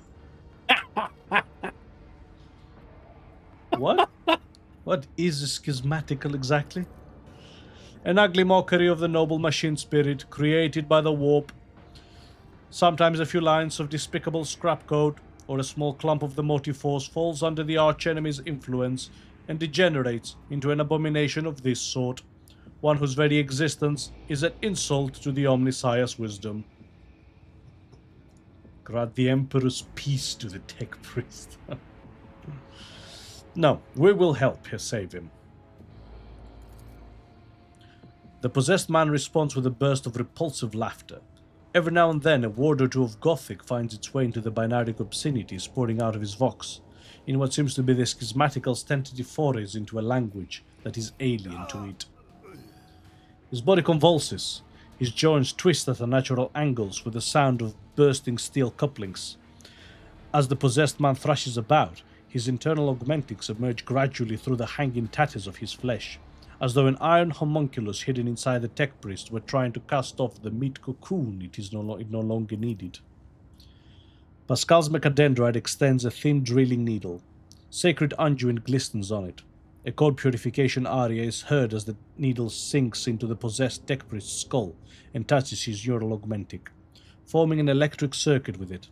Extreme strain is visible on his face. Furious litanies pour out of his vox. Result: failure. Requesting assistance. So we can either send a purifying, or rather Pascal, can send a purifying charge into the motive force and pray to the machine god to heal him, or a pray to the Emperor. Tech use. Yeah. May the machine god heal you. Undaunted, you grab one of the severed cables and press it to the tech priest's body, and a shock of formidable power shakes the possessed man. Machine oil gushes out of his mouth. His vox hisses deafeningly as the flow of the motive force burns the corruption in his sacred iron. The overload destroys some of the circuit boards in his neural augmentic, resets his code, and erases the schismatical from existence. The tech priest's eyes roll up, and he loses consciousness. Crushed, yet still alive, and no longer in the thrall of corruption. With the utmost care, Pascal takes his body down from the mechanism and lays it on the floor. His stirring litanies of gratitude to the Omnisire echo through the hall. Rest, tech brother. We will come back for you when you are done with our duty to the miraculous fusion reactor. Sorry, were you about to say something? No, I was just going to say, right, we managed to actually save him. Lord Captain, the Omnisire commands a pious mind to strive towards uncovering the truth. Therefore, I will not stop until I find my mentor and understand his connection to this servant of the Machine God. I request the privilege of joining your retinue as a rightful companion. I can offer to fulfill the duties of an engine seer on your ship in exchange for the right to follow you and conduct my own investigation. Most certainly accepted. Yes, indeed. I like this guy. Yeah, he's cool. Oh, no. no. Force fields down. True against the heretics who have encroached upon these halls. Let not one villain escape the God Emperor's retribution delivered by our hands. Yeah. The hues are so vivid, Sister Argenta. The hatred that fuels your words and impulses burns like a supernova. Burns, you say? Now, let me try this autocannon. I'm curious. Huh? Okay. So we're back to the thing. Mm-hmm. Which, did we get the answer? I think the tech priest said it, didn't he?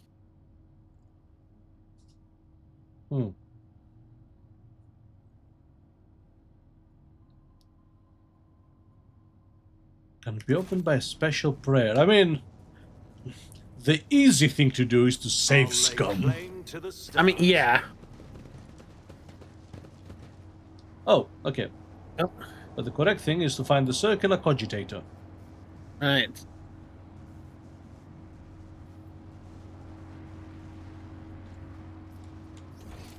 See, that's kind of interesting.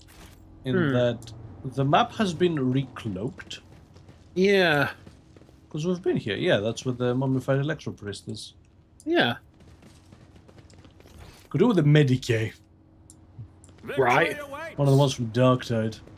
Yeah. Oh god, look at Cassia. She's in a state. Oh, fuck yeah. House Orselio thanks you.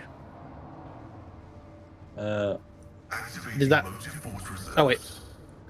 I'm grateful. Bloody hell, there's more. Yeah, I got knackered here. I can see bright colors again. The Machine's Altar accept the contract circuit restoration hymn with a differential word. Oh, go to the left. Sorry, there was something on the... There was something highlighted on the floor. On the left? Yeah, I swear I saw something highlighted through the wall. But it's not there now. No? It looked like something on a body. Anyway.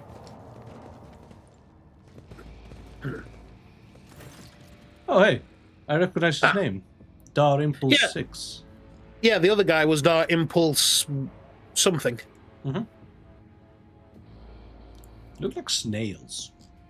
They do, don't they? A shortish, muscular man wearing the scarlet collars of the priesthood of Mars steps into your path. The wrinkles on his cheeks and forehead point to his propensity for frequent outbursts of fierce anger. But right now, he is showing no signs of aggression. Glowing blue patterns of electric tattoos, or electus, show through his oddly bluish-tinted skin. A tight bandage covers the man's eyes, yet he turns his face straight towards you with no hesitation. He has a sharp, screeching voice, not unlike a bird's cawing. How would that even sound like? Omnisire! May the charge of the Omnisire's mercy persist in the hands of the faithful! May the motive force persist in their batteries. Another blind heretic. To battle! No, not that at all. I, RogueTrader Maximilian von Valancius, declare this monastery to be under my protection. Yes? Yes, definitely. The man bows his head. The motive force brought you here at the right time, pilgrim. The hallowed Electrodynamic Cenobium receives you, pilgrim. I am Dar Impulse 6, a servant of the motive force and the praetor electoid of this sacred monastery.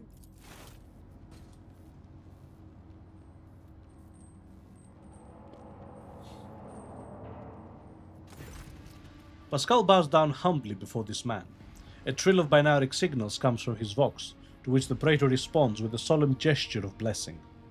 Pascal turns to you and says, "The rank of Praetor Electoid is a sign of high standing within the Electropriest fraternity. To have been granted an audience is a great honor. You have the honor of hosting the RogueTrader of House von Valancius. I urge you to follow proper etiquette when interacting with the eminent bearer of the sacred warrant." I bet Abelard genuinely believes the warrant is basically a reign to do anything short of the Emperor himself saying something. Pretty much, yeah. Which too damn right, if it helps me. Which, incidentally, the next game they're making, Dark Heresy, you play an Inquisitor. Yeah? And considering that we can be dicks to everyone in this game, including the Inquisition, I bet in the next game we'll have a RogueTrader who's a dick to us. Yes. Absolutely. Within these walls, worldly titles are nothing before the motive force. Your deeds, however, speak far louder than titles, for your path here is sprayed with the blood of desecrators. Dar Impulse 6. It was you, was it not, that Logis Abel came seeking an interpretation of his data trance? Yes. Tech Brother Abel arrived here to engage in a magnetic meditation that would help clarify his visions. Unfortunately, the heretic's machinations prevented us from completing the ritual. The esteemed Logis volunteered his help in defending the monastery, but contact was lost soon afterwards. Tell me more about Logis Abel. We did not speak much to each other. He preferred to devote his time to solitary reflections in his chapel. The Omnisire has given Tech Brother Abel a gift of great insight, which allows him to discern each individual's facet of existence rather than the overall view. This makes his logic different from that of other people. His mind has always been able to combine facts and conclusions into harmonious wholes that were nothing short of beautiful. Many among my flock found his sermons poetic. What kind of visions was he receiving? The Omnisire's revelation was encrypted with great meticulousness, which indicates its great importance. Grasping it fully is beyond my ability, but a single touch was enough for me to realize the enormity of the secret concealed within, or more exactly, the secret design, which was how Tech Brother Abel referred to it. His mind had discerned in the world around him traces of some grand silence that he wished to comprehend. I have rescued him from the insurgents. I hope the Omnisire preserves Tech Brother Abel's life, and that he may continue to comprehend the mysteries he has tapped into. Before asking further questions, why are you calling me pilgrim? Only these lay people who desire to experience the motive force are allowed to cross the monastery's threshold. All others are profaners and criminals. You do not belong to the fraternity of Electropriests, but your intentions are good. If you were not seeking the Omnisire's wisdom, then it was the motive force itself that brought you here to find it. Okay? Some questions about this place and the people in it. Truth is like a light, and blocking its path is criminal. The Praetor Electoid nods majestically. Who are you? The hard-working servants and dwellers of the Cenobium, Electropriests of the Adeptus Mechanicus. The Corpuscari did us a great honor by entrusting us into our care a sacred relic, around which the hallowed Electrodynamic Cenobium was built. What precisely do you believe in? We have devoted ourselves to the worship of that aspect of the machine god which is known as the motive force. It is the blessed divine spark that creates impetus in the universe. The Omnisire, in his mercy, gave the world the gift of the motive force, and we are to follow its impulses in order to increase it, bring it to the lay people, and protect it from unholy hands. The relic that this monastery protects provided the entire planet of Rykard Minoris with a blessed motive force, and we, unworthy though we are glad to receive the ancient machine glad to serve the ancient machine that dwells in this place. So tell me about said relic. It would be pointless to describe the miraculous fusion reactor. Only through beholding it, its ferocious power, can one comprehend its blessed essence and fear the might of the Omnissiah. Its core was found 4,000 years ago and delivered to Rykard Minoris by the holy warrior of faith, Lock Impulse I, during one of his campaigns. Its sacred spark has not gone out for an instant, and the walls and power units of the Cenobium have been erected around the relic in order to protect it from the ignorant lay people, as well as protect them from its formidable might. Pascal keeps his solemn silence, but the quick clicking of his Mechadendroid's claw betrays his excitement at being so close to the sacred Archaeotech. You're not like the other members of the Adeptus Mechanicus I have met. Our faith imposes a duty of obedience on us. Every Electropriest is given numerous Electus that combine in a blessed Voltageist circuit, allowing feeble flesh to withstand the might of the motive force. This is why a skin glows with its light, and our eyes boil and melt when we are ordained. The Omnissiah's tears is what we call this phenomenon, this dying away of unworthy flesh, and we shun the layperson's primitive means of looking at the world. We gain the ability to sense the motive force around us with our entire bodies.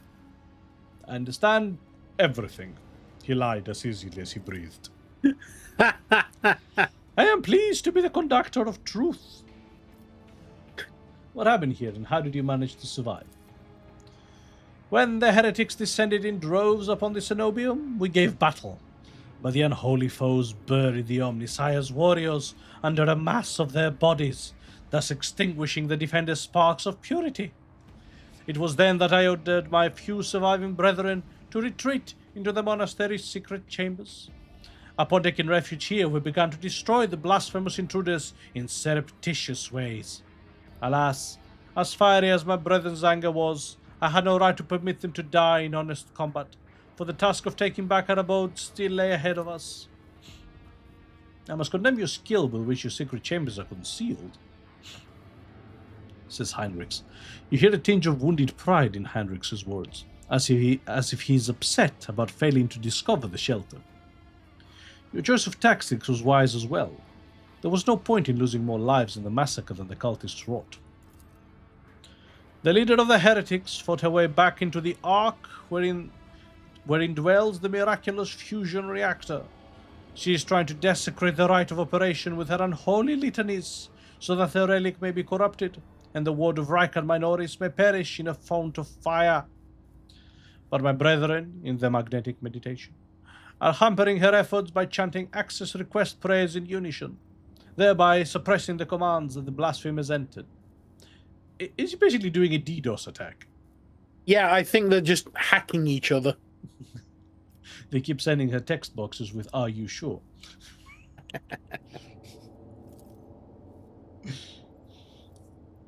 This holy place will be protected against sacrilegious practices. I swear it. In the monastery, I was attacked by Electropriest, actually. Yes. Yes. In the monastery, I was attacked by people who look like Electropriests. That is a lamentable mistake. We knew of no help that was on its way, and we were not expecting to encounter any allies in the monastery's chambers. But I see that you are alive, and I mourn the senseless deaths of my brethren. And I wonder if you would have so touchingly mourned the Lord Captain's death, or if such sentiments would have only been awoken by the sound of our void ship delivering a punitive strike from orbit. Gotta love him. My enforcers and the governor's guards can help you reclaim your monastery. I cannot allow this! Lay people are forbidden from visiting the monastery, and only a select few are allowed to behold the Ark and the relic within. You and your retinue are pilgrims of special status, bestowed by the Emperor. However, should any soldier unblessed by the Omnissiah cross this monastery's threshold, I will deem them a heretic and have them put to death. Confirmed. The presence of lay people on monastery grounds without the Praetor's Electroid's blessing will be regarded as sacrilegious violation of the holy rite of operation. Heinrichs opens his mouth for a second to say something, but changes his mind and quietly clears his throat instead. Cassia nods thoughtfully. Yes, I see.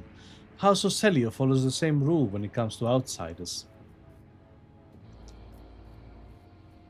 Well, you made the right decision to avoid combat and save yourselves.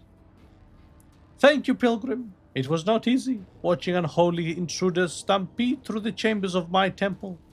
We all envied our brethren who had fallen before the sacrilege began. So, I wish to get to the holy reactor. It's through the door over there. Neat, I guess. The Ark is hidden from Pilgrim's eyes. But considering the extraordinary circumstances of your visit to this monastery, I grant you that right. The hall that leads to the higher reliquary has been barred by the enemy, but I will open a secret path for you. Enter the Ark and experience the motive force, Pilgrim. We will pray to the security systems that may retain. We will pray to the security systems that they may refrain from punishing you for your intrusion. Oh. Locked out of that. Yeah, I must press on. May the charge of the Omnissiah's grace persist in the batteries of the faithful.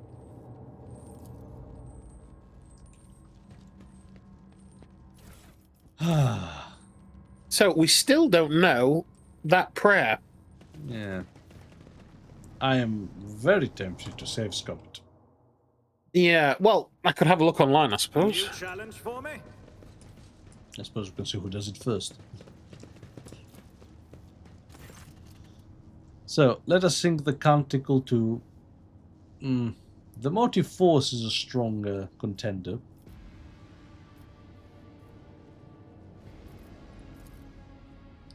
Verse 2. Oh shit, it's a puzzle.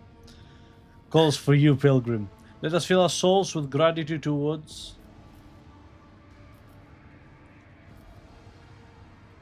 I have no clue. Oh shit! We need to go back to the electrified mummy, and he tells us. None shall stand in my way. Well, it was that simple. It was that simple. Because apparently it changes. Okay, that's cool. Except we can't talk to him.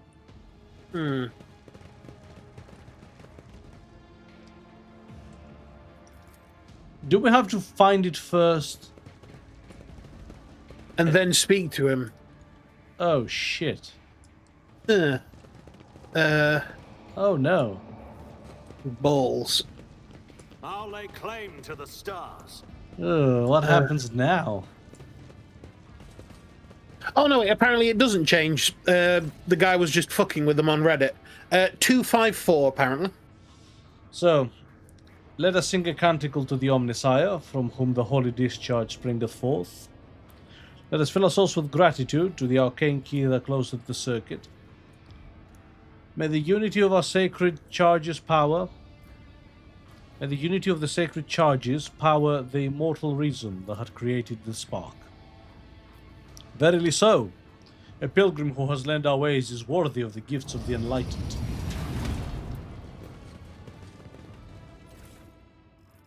Oh? An arc rifle and a pinpoint visor. Okay, very nice. Alright. What does our dear sister have? Hit and critical hit chance. 3 to logic, okay. Pascal can get the visor. Yeah. And it's interesting that he gives us an arc rifle, because he now starts with an arc rifle. Yeah, I suppose it's to let another player have a go.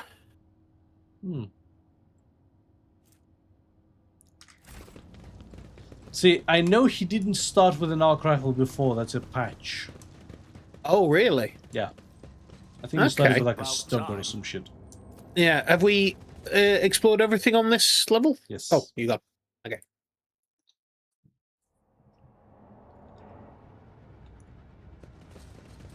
Alright then.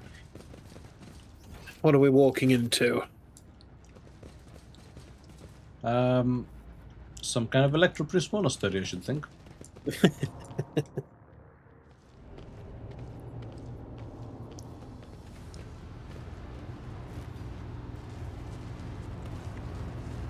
and a fusion reactor. Right.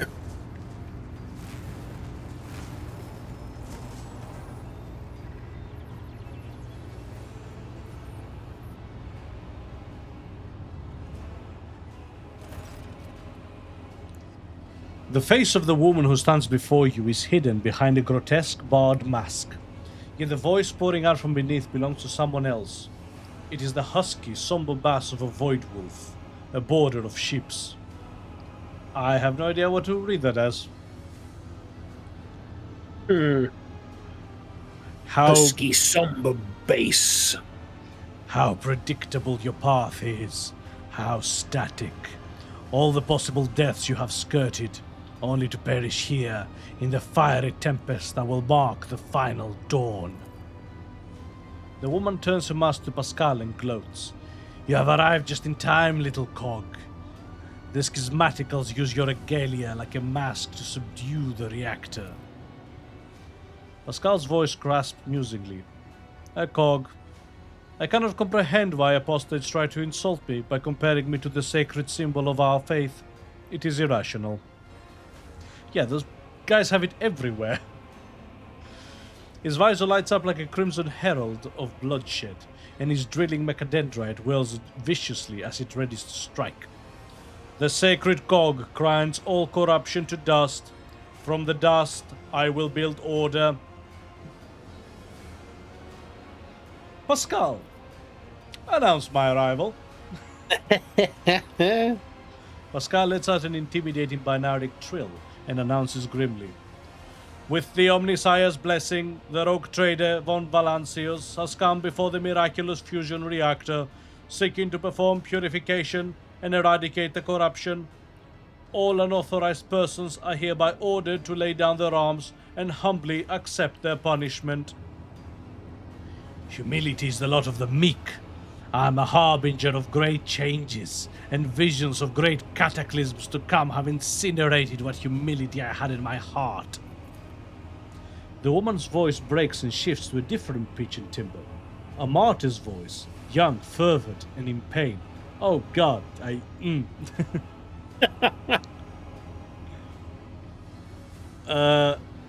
time has all but run out. I can hear the fist of the future knocking on the door to the present. Choose quietly what you want to be when it walks in. A blind slave to what is done. A faithful servant of what is to come. Or a corpse. I would take some time to rest you from the detail of your future that the cult prophesizes. Hopefully, when we're done, what's left of you will still be capable of coherent speech. What you'll be is a living torch blazing in his glory. Argenta's voice burns with pure hatred and trembles with impatience to make the promise come true. Ah, Cassia squints and looks away.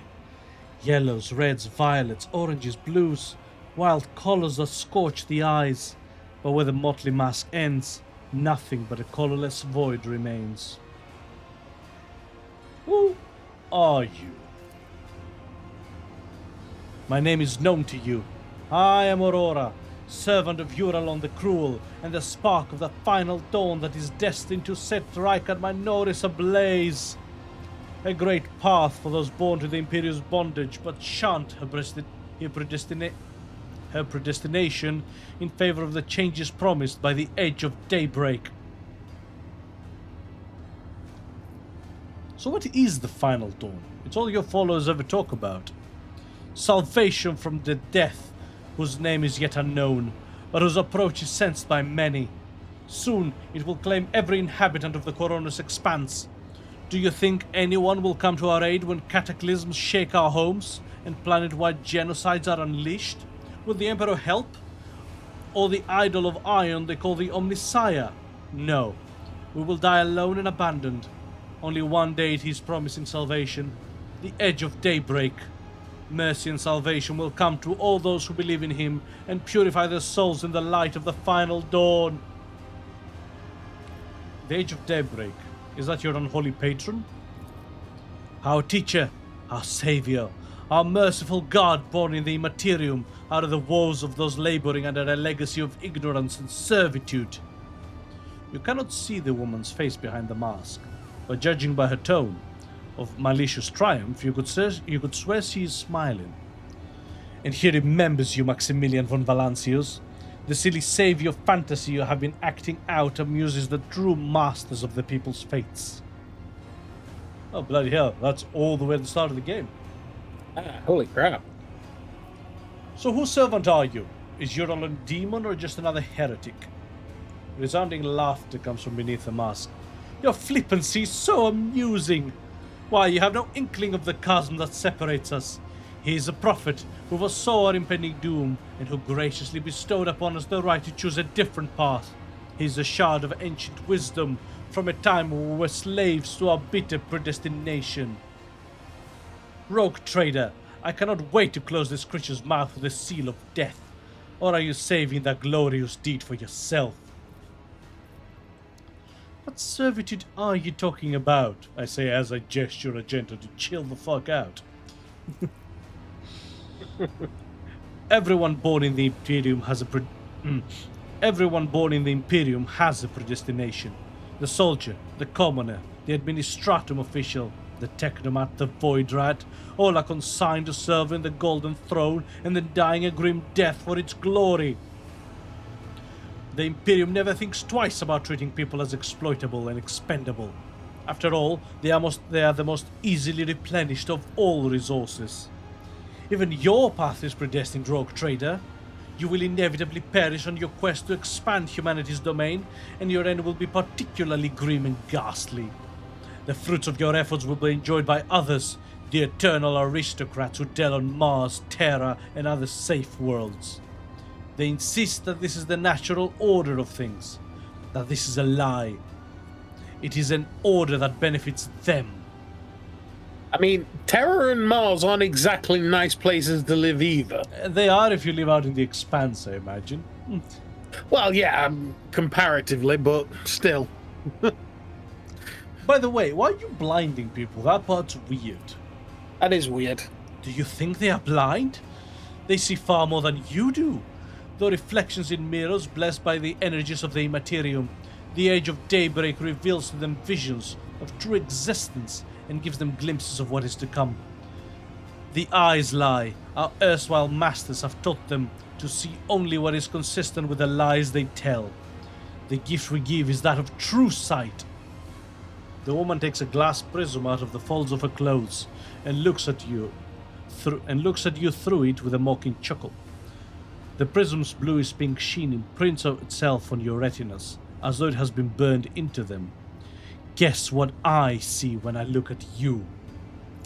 I think you see that this is enough heretical talk. Conversation of truth always frighten ignorant minds. You people wanted my head. Why? Brother Twilight, known to you as Conrad, marked you as a target. Your foiling of his plan sealed your death warrant. It is now a predestined certainty that changes can no longer affect. Are you trying to blow up the reactor, Bayer? I am lighting the spark of the final dawn. Sometimes the future revealed in the Age of Daybreak's visions is fragmented between the facets of possibility, and the view is unclear.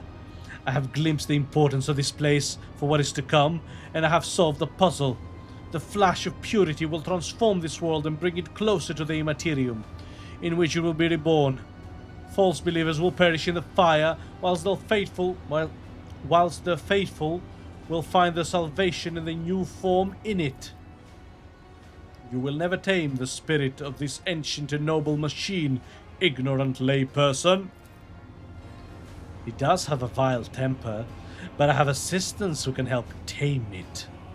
The woman nods casually towards the maimed Electropriests, whose hands are affixed to the control panels with steel stakes.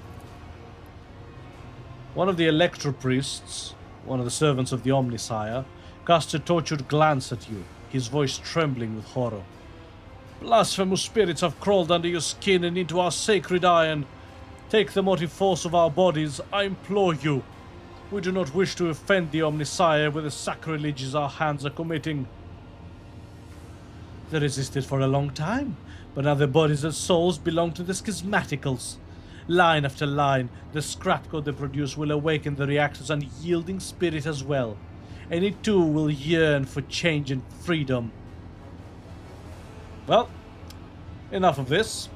I will rid Rykard Minoris of your tyranny. Right.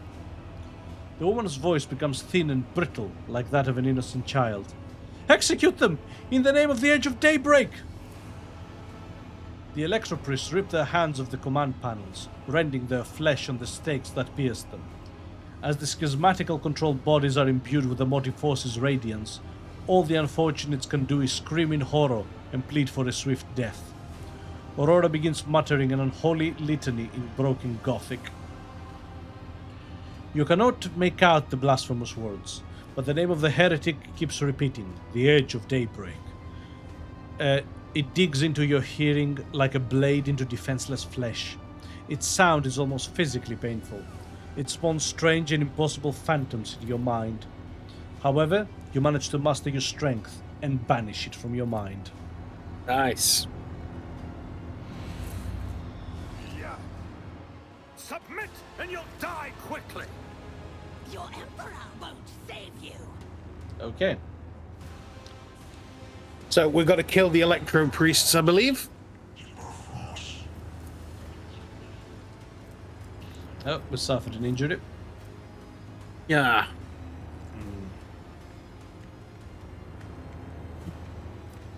Yeah, okay, so here's my battle plan. Okay. I was going to go here, Yep. attack her, but no, we have to split up. Yes. So, we don't go early, so I don't want to overextend. Abelard can hold the line here. Oh, Pascal can stay behind him. Argenta can go here with Heinrichs in front of her. Mm-hmm. Maximilian will stay with Argenta, and Cassia will stay with Abelard. Okay. Out of my way! Okay. Let's see how this goes. To the weak! He actually Yeah, clipped this could- Argenta. Yeah. Nice! Excellent. So, Argenta goes first. Yeah, like, in theory, that should be awesome, but Yeah. I don't know, she struggles to hit. She really does. We may have done something wrong. Yeah. Or she's just not popped off yet. I will not.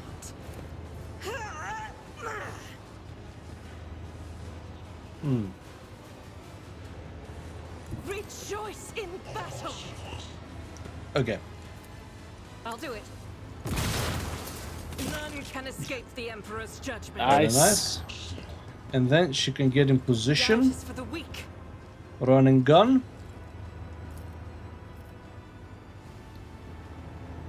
And give these blasted heretics what for. Yes. The impure. Very. Oh. Oh, beautiful. And Revelin slaughtered to get rid of the penalties. Chaos guides me! Yep. She cleared half the map. Yep. Is the reward.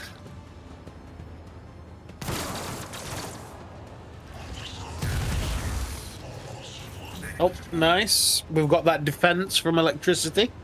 Yep. Let's see how they respond to this. Right. Not a problem for me. Argenta, you serve me. Not my specialty. So have a series of buffs to help you in your task. Already done. Yep.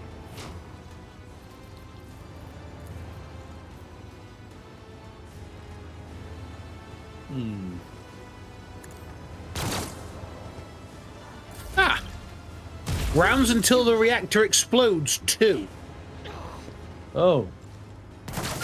Shit, I didn't see that timer. No, neither did I. Oh. I need a foothold. Shit. Naturally. Okay. For the throne's glory. So you said to switch to his staff and set himself on fire. Yeah, so it said to cast... Hendrix will ignite himself using his staff to increase willpower. See, his staff doesn't have ignite. It's siphon life. No, I think it means cast ignite while you have your staff in hand.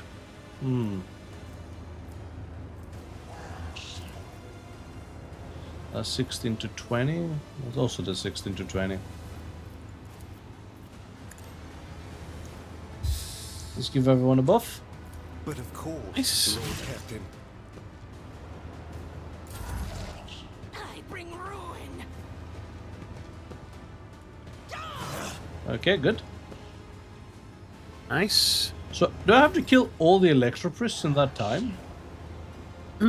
Maybe by killing one, you increase the Step timer? aside. The navigator is coming. Well, let's find out, I guess. Me? Yep. The fury of House Orselio. Very nice. Damn. If we ever do RogueTrader on the tabletop, I'm thinking of playing a navigator. I don't know if you can. It is a class. Is it? Yeah. In fact, let me just... I'm Because I just downloaded accustomed to being the ordered around. core rulebook for the RPG the other day. Where is it? Yeah, here we go. RogueTrader book 4.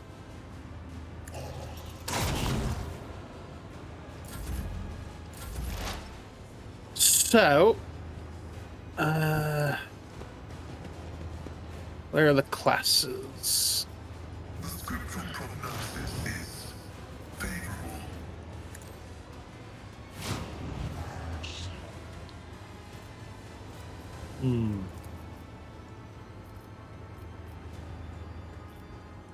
While you find that out. Yep. Yes, it does extend it. Okay, there we go. Yannick says you can, and navigators are cool as heck. So, you've got RogueTrader, obviously. His picture has massive epaulets. Arch Militant. Astropath Transcendent. Explorator. Yeah, Tech Priest. Missionary. Navigator. Seneschal. Guided by faith. And something called Void Master. As That the Emperor appears to be the commands, I base act. classes. I'll do it. I'm pretty sure they've introduced more. Oh, savage. Very. So, she's going to run and gun. And get rid of that penalty. I will bathe this battlefield in righteous fury. So let's check this then. Faith without deeds is worthless. Okay. Oh. Bollocks. Miscalculated that. I am his will made manifest. I'll do it. Sounds Nice. awesome.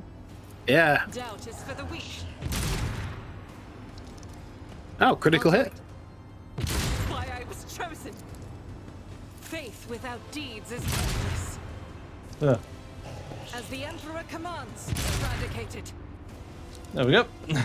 Nice. How long does she keep going? Doubt is for the weak. Let's see. I'll do it. We're here a while, folks. As the Emperor commands, I act. I was going to say, maybe until she runs out of ammo, but she's got like 100. I'll do it. Strike is a prayer. There we go. That did it. Jesus. Never wavered in the face of adversity. Okay. Can't wait to get her a heavy bolter. Nothing I can't. All I can think of is basically we're kind of suffering because we don't have the right gear. Yeah, Too easy. that's entirely possible. Oh, I tell you what, my nose is on fire. I've been using this Vicks inhaler stick, and it's the only way I can keep talking without sounding like I'm bugged up. But it's really Whoa! Holy fuckballs! Chaos spawn. It just spawnified. He just spawnified out of goddamn nowhere. Holy crap! I won't object to it. So, he got his stuff out. Yep. He sets himself on fire. Yep. Naturally. And then orchestrates the flames so they don't go out. Yep. And then go to your melee, and I believe you start smacking people. Well, I'm not in a position to do so. No, but that's the inevitable More trouble than it's worth. follow on. Okay.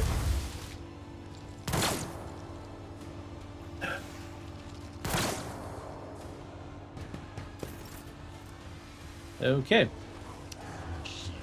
We have a bit of an issue here. Yeah.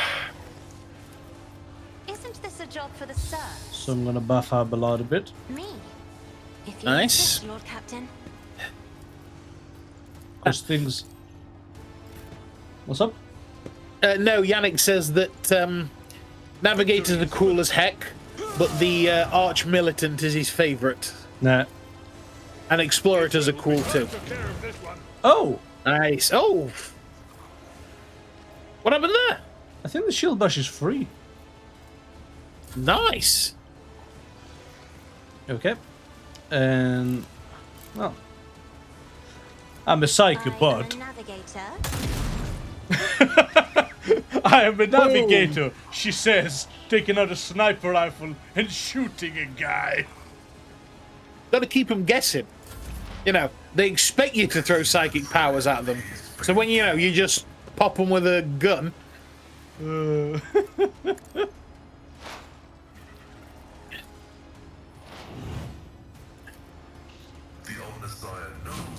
Yannick saying that he favours the power fist. I've not got one of those so far. Alright. So, question of the hour. Place is at the fore. Can Abelard take on a Chaos Spawn? I'm gonna guess yes, because the man has been like just awesome. Indeed. Now, this might be the dumbest choice. It will be done. Scorn the pain. Okay. The enemies of the Emperor will be undone. The sister has some way to go. Doubt is for the weak. Come on. A run and gun. Get rid of the penalty. I can't get him. As the Emperor commands, skip the Emperor's death. Woohoo! Well, that did it. Slices the body. That sounds freaking awesome. Forge ahead. Maximilian.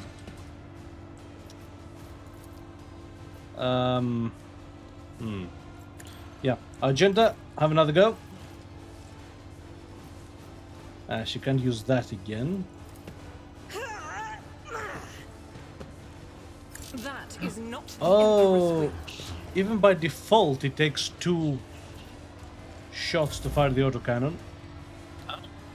But I don't have that's time for this. fine. We get all the buffs are Suits basically my active. purposes. Already done. Something of value has been Oh, lost. good shot. Nice. Oh! Go down easy. Get me a target. Go on, Abelard. You can do it. I won't object to it. Okay. We're finally in melee. But of course, Lord Captain. Excellent. I won't object to it.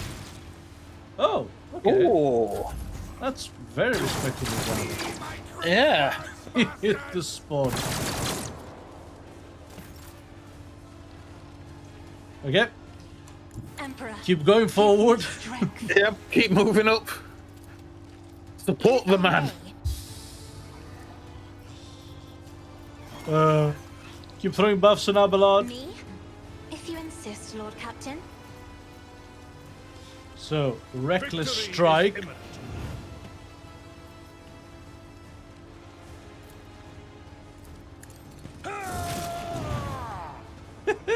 I will do my duty. And we will brace for impact. Nice. We've got his momentum as well. Oh, he knocked. He killed that guy by shouting at him. Yeah, that's awesome. No matter the cost. Alright. Ladies and gentlemen, this is the Abelard hour. It will be done. An exemplary strike. Grey hair, sure hand. I will do my one fewer target. Oh, I've seen worse battles than this in my time. dude, fucking owned Victory him. is reduced to dust. Abelard didn't fight the Chaos Spawn. The Chaos Spawn had a boss battle with Abelard. Abelard's name showed up and everything. Isn't this a job for the serfs? Oh, that was amazing. I love that guy. He's not even all that buffed yet. No, We can go further. And this is to go even further beyond. oh, nice. That was tasty, actually. Because it's his turn again, folks.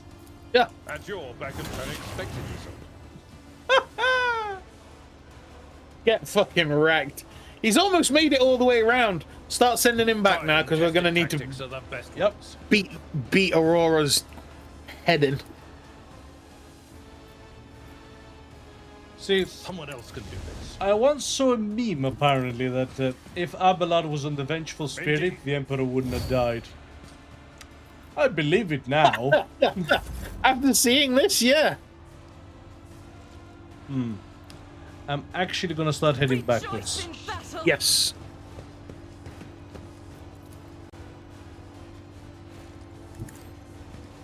Because it's just that last Electropriest to kill you? Yes. Yeah.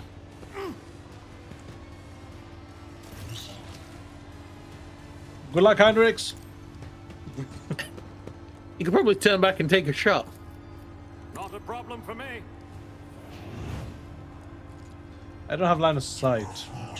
No, you do, don't you? No? Absolutely Ah, no. I thought I could see a line. Usually indicates you've got a line of sight.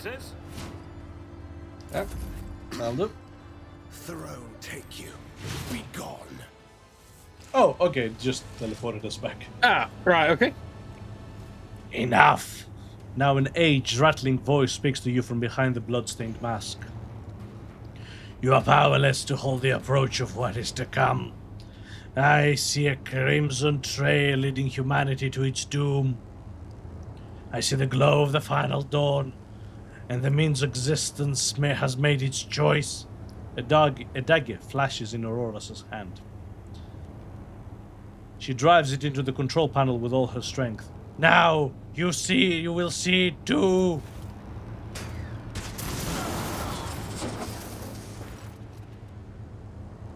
Huh. Okay. I don't know what she was expecting. No. Pascal, can you verify? A blinding voltaic arc bursts forth from the broken control panel and strikes at Aurora's uncanny mask. Its metal heats up. Smoke billows through the bars. With a howl, the cultist collapses. The light is gone. What? Was that it? The final dawn? But why was it so different from what our teacher promised? Aurora shakes his head blindly. Her voice is now the voice of an ordinary middle-aged woman, frightened and in pain. You will pay for this. You will... You... The woman's body goes limp and collapses to the floor. Her iron mask hits the ground with a dull thud. Pascal examines the corpse with contempt, then concludes dryly, confirmation, purgation, and termination. Confirming, purgation, and termination. Heinrichs grimaces in disgust. The heretic took her secrets with her. Pity. The motley hues have rejected her, leaving only a greyish-green thread. The noose that the heretic put around her own neck. I have seen this many times before.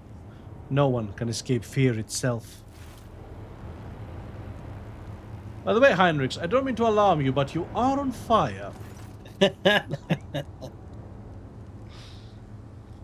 Heinrichs approaches Aurora's body and leans over it. A minute, please, Maximilian. I need no more than a minute. Let's inspect the control panel first and foremost. Yeah. The cogitator is probably well beyond repair, but your attention is drawn away from the sacred machine and towards the dagger sticking out of the control panel. On closer inspection, it turns out to be the lavishly decorated handguard of a sword whose blade has been pried out. Its pommel is decorated with a strange adornment resembling an eye covered by a scaled lid. What remains of the blade has a blue sheen to it, the same tint as Conrad's weapon during the mutiny on your void ship. This is no human-made object. It was grown from wraith bone, a material favored by the Eldari. The wraiths are the coolest unit in Warhammer. Fight me.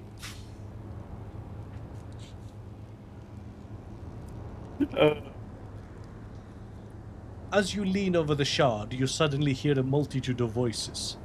They blend together and individual words are distorted, as though they are mocking your attempts to grasp their meaning. The nagging whisper is like a burning red scratch of an unholy claw in your mind. Surreptitiously take the shard. Heinrichs, so take a look at this for me.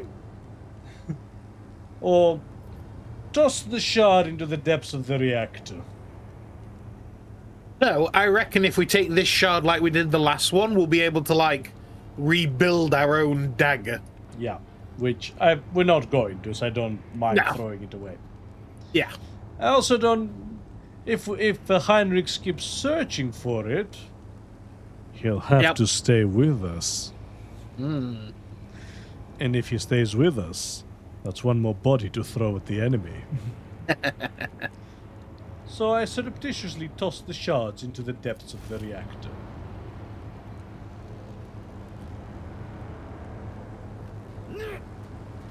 Or not so surreptitiously. As you touch the handguard, an otherworldly cold envelops your hand. Only for a mere instant, as the very next second you send the corrupted weapon flying into the shining abyss. The terrible wail of several dozen voices pierces your mind for a moment, only to turn into a deafening shriek and break off as a clasp of electricity is heard somewhere beneath your feet. What was that? Heinrichs appears behind you. Did you think a good idea to throw something into the reactor? I'd refrain from such experiments if I were you. RogueTrader, on behalf of the Holy Orders, I thank you for your cooperation and release you from requisition. From this moment on, I am at your service. I am ready to come aboard your ship and head for Footfall as soon as you deem it possible. That is, if you do not have other business in this system, in which case I am prepared to assist you in its prompt resolution. Let's check what was behind the mask. The iron helmet is firmly attached to the heretic's flesh. Her face is impossible to make out in the darkness behind the bars of her mask, but after peering at it for a little longer than necessary, you wonder if, for a moment, you saw something move. Burn it. Let us finish cleansing the monastery, Pascal. Executing. Let the Omnissiah given motive force flow, and all obstacles in its path be eradicated.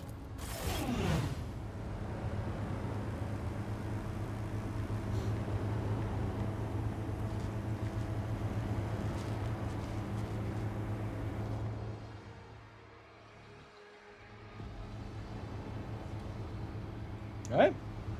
Yeah, there's a question mark, magnifying glass above the reactor. The miraculous fusion reactor. Yeah, I don't know if you just want to swap to my screen quickly. There's the Wraith Guard. The coolest unit. I have to admit, they do look awesome. Although, didn't they change the Wraith Guard? What the Wraith Bone is, and it sucks. Yeah. Oh, attacks of opportunity to do more damage. Oh, that's kind of cool. And the Blasphemous Prism. A glass prism crafted by the cultists of the Final Dawn. It belonged to their leader, Aurora. If you look through it long enough, your vision begins to deceive your mind, showing what could be instead of what is. That is 100% heretic treasure by itself, apparently. It's good stuff. Yeah. All sorts of Victory awaits. garbage we can sell. Yep. Can't believe Abelard just soloed the Chaos Spawn without difficulty. Right. Should send the man to Atoma, he'd sort shit out.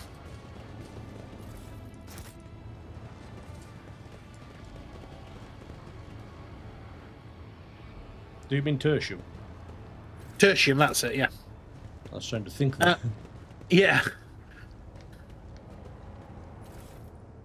Follow my lead. Was there any doors in here? Oh, there's still more stuff.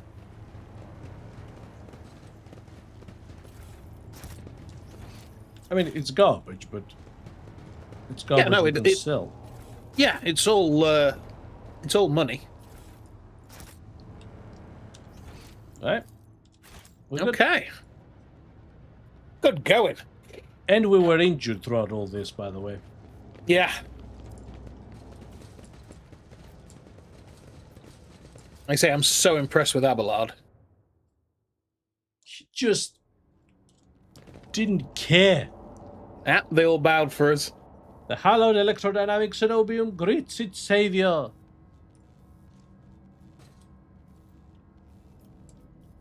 Good. That's all you get. That's all the proper thing to do. Bow to the RogueTrader. Yes, I like that. Right. Before we leave and have to do more talking and stuff, I'm just going to nip to the loo. Right. Time's it, actually.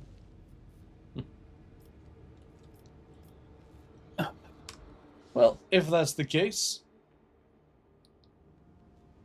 I'm going to take this opportunity as well. Back in a moment.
Well, I am back. Until Richard gets back, I'm going to take this opportunity to have a quick look through our gear, actually. So the cannon is interesting. While it is weak, its burst fire has like tons of shots, so I think that's how it makes up its damage. So yeah. Did we get any decent armor that I have not paid attention to? Since no, it's worse.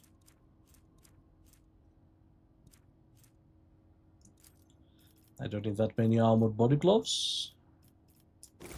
Send them to the cargo.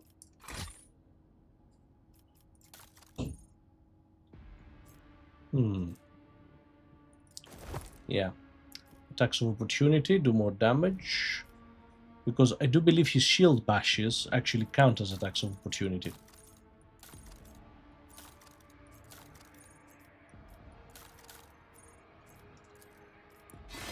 Add these swords to cargo. Add these revolvers to cargo.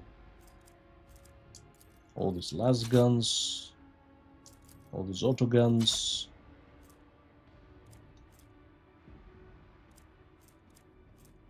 These scrappy auto guns.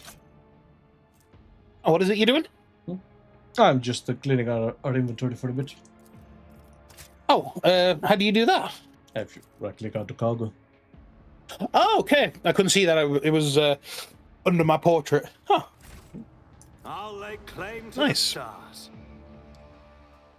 Saves you having junk in your inventory. Having junk in our inventory and gets them ready to be traded should the need arise. Yes.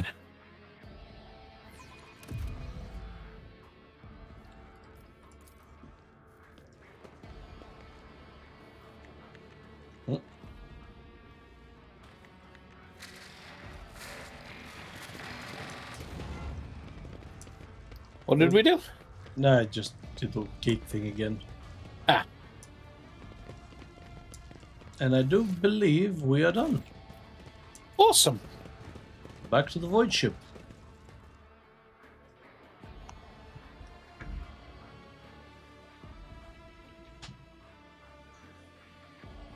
And that, my friends, is the Cenobium. Yes. Pretty good, I think. Yeah, enjoyed that. I had a Oh. good balance of fighting to combat. Yeah. To talking. RogueTrader, I was somewhat brusque at our first meeting, and I would like to make up for it by expressing my thanks for your assistance in the Electrodynamic Cenobium. Your arrival could not have come at a better time. Unfortunately, my personal investigation has hit a dead end. I think I will have to call upon outside resources to continue the search. You see Heinrich's expression sour at his last words. That is a we shame. could lie. Do we lie? Yes. That is a shame. Oh, no, wait. My He's missions will psychic. not He might be always able... end in No, no, success. Unfortunately. He's psychic, but he's not a divine. He's a biomancer. Heinrich's piercing gaze rests on you for several seconds, and then he There looks is away. one more thing. The Lord Inquisitor gave me this item some time ago. He must have thought it likely that I would find myself aboard this vessel sooner than he. I was instructed to deliver this device to Lady Theodora. However, given recent events, I believe I ought to present it to you. This is an elucidator, a sacred machine capable of translating the languages of remote and lost worlds into Low Gothic. It can even process Xenos languages to a certain degree. Not without infelicities, but possibly well. Even if I suspected it's some kind of tracking device, rather than my gaming instance going, right, we're about to start finding some, not primitives per se, but like some out there worlds and non-humans. Yeah. And that's the game's way of justifying why we can talk to them. You know, much like the Old Republic had that whole, you just have an innate understanding of language force thing. Yeah. So, thank you. The Inquisition's generosity is greatly appreciated. May the elucidator serve House von Valancius as faithfully as it has served the acolytes of the Holy Ordos up to now. Oh, I can give him Conrad's blade. Ooh, yes, let's do that. Be Now- rid of it. Yes, now see, we're not planning to fully rebuild it, so yes. Yeah. By the way, Heinrichs, the traitor Konrad Voigtveer had this item on his person. I suppose it could have some connection to the object of my search. Thank you. I will examine it later. Hopefully that exonerates us a little bit. Yeah. What do you plan to do now? I would like to offer my assistance in resolving your immediate problems. I am aware that the ship suffered considerable losses during the recent mutiny and was damaged by the cultists' actions, and you have lost many valuable officers as well. You are in a difficult situation. I am at your disposal. Thank you. What do you think will happen? What do you think will become of the Electrodynamic Cenobium? It all depends on the Electropriests who survived the attack. Fortunately for them, the cultists did not manage to seriously corrupt the holy site, partly thanks to the priesthood's efforts. Nevertheless, I would not be surprised if the local explorator fleet decides to audit and purge the damaged units once it hears about what has happened. Well, you know, Mechanicum will do what Mechanicum does. Oh, with, yes. With our help or otherwise. Well, thank you for everything, Heinrichs, but I must return to my duties. Heinrichs is about to say something else when he is interrupted by the sound of a Vox signal. Someone is trying to contact you. Thank you for your time.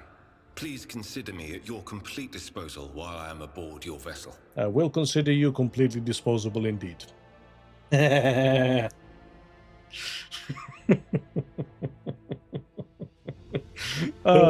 just a little rogue trader humor. You'll get used to it. Or else. Or else.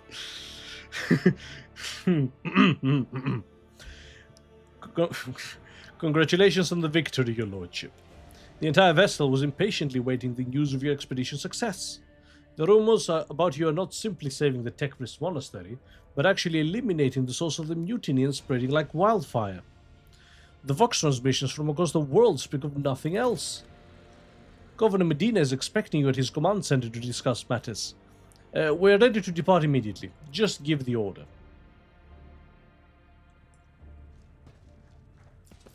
Nice.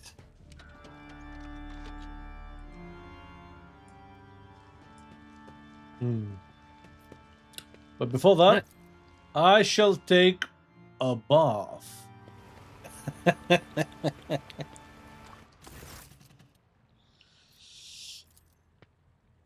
So, bring Pascal in here. I wish to see the engines here. At once. An oily patch spreads slowly outwards from the Magos. The smell of lubricant fills the bath chamber.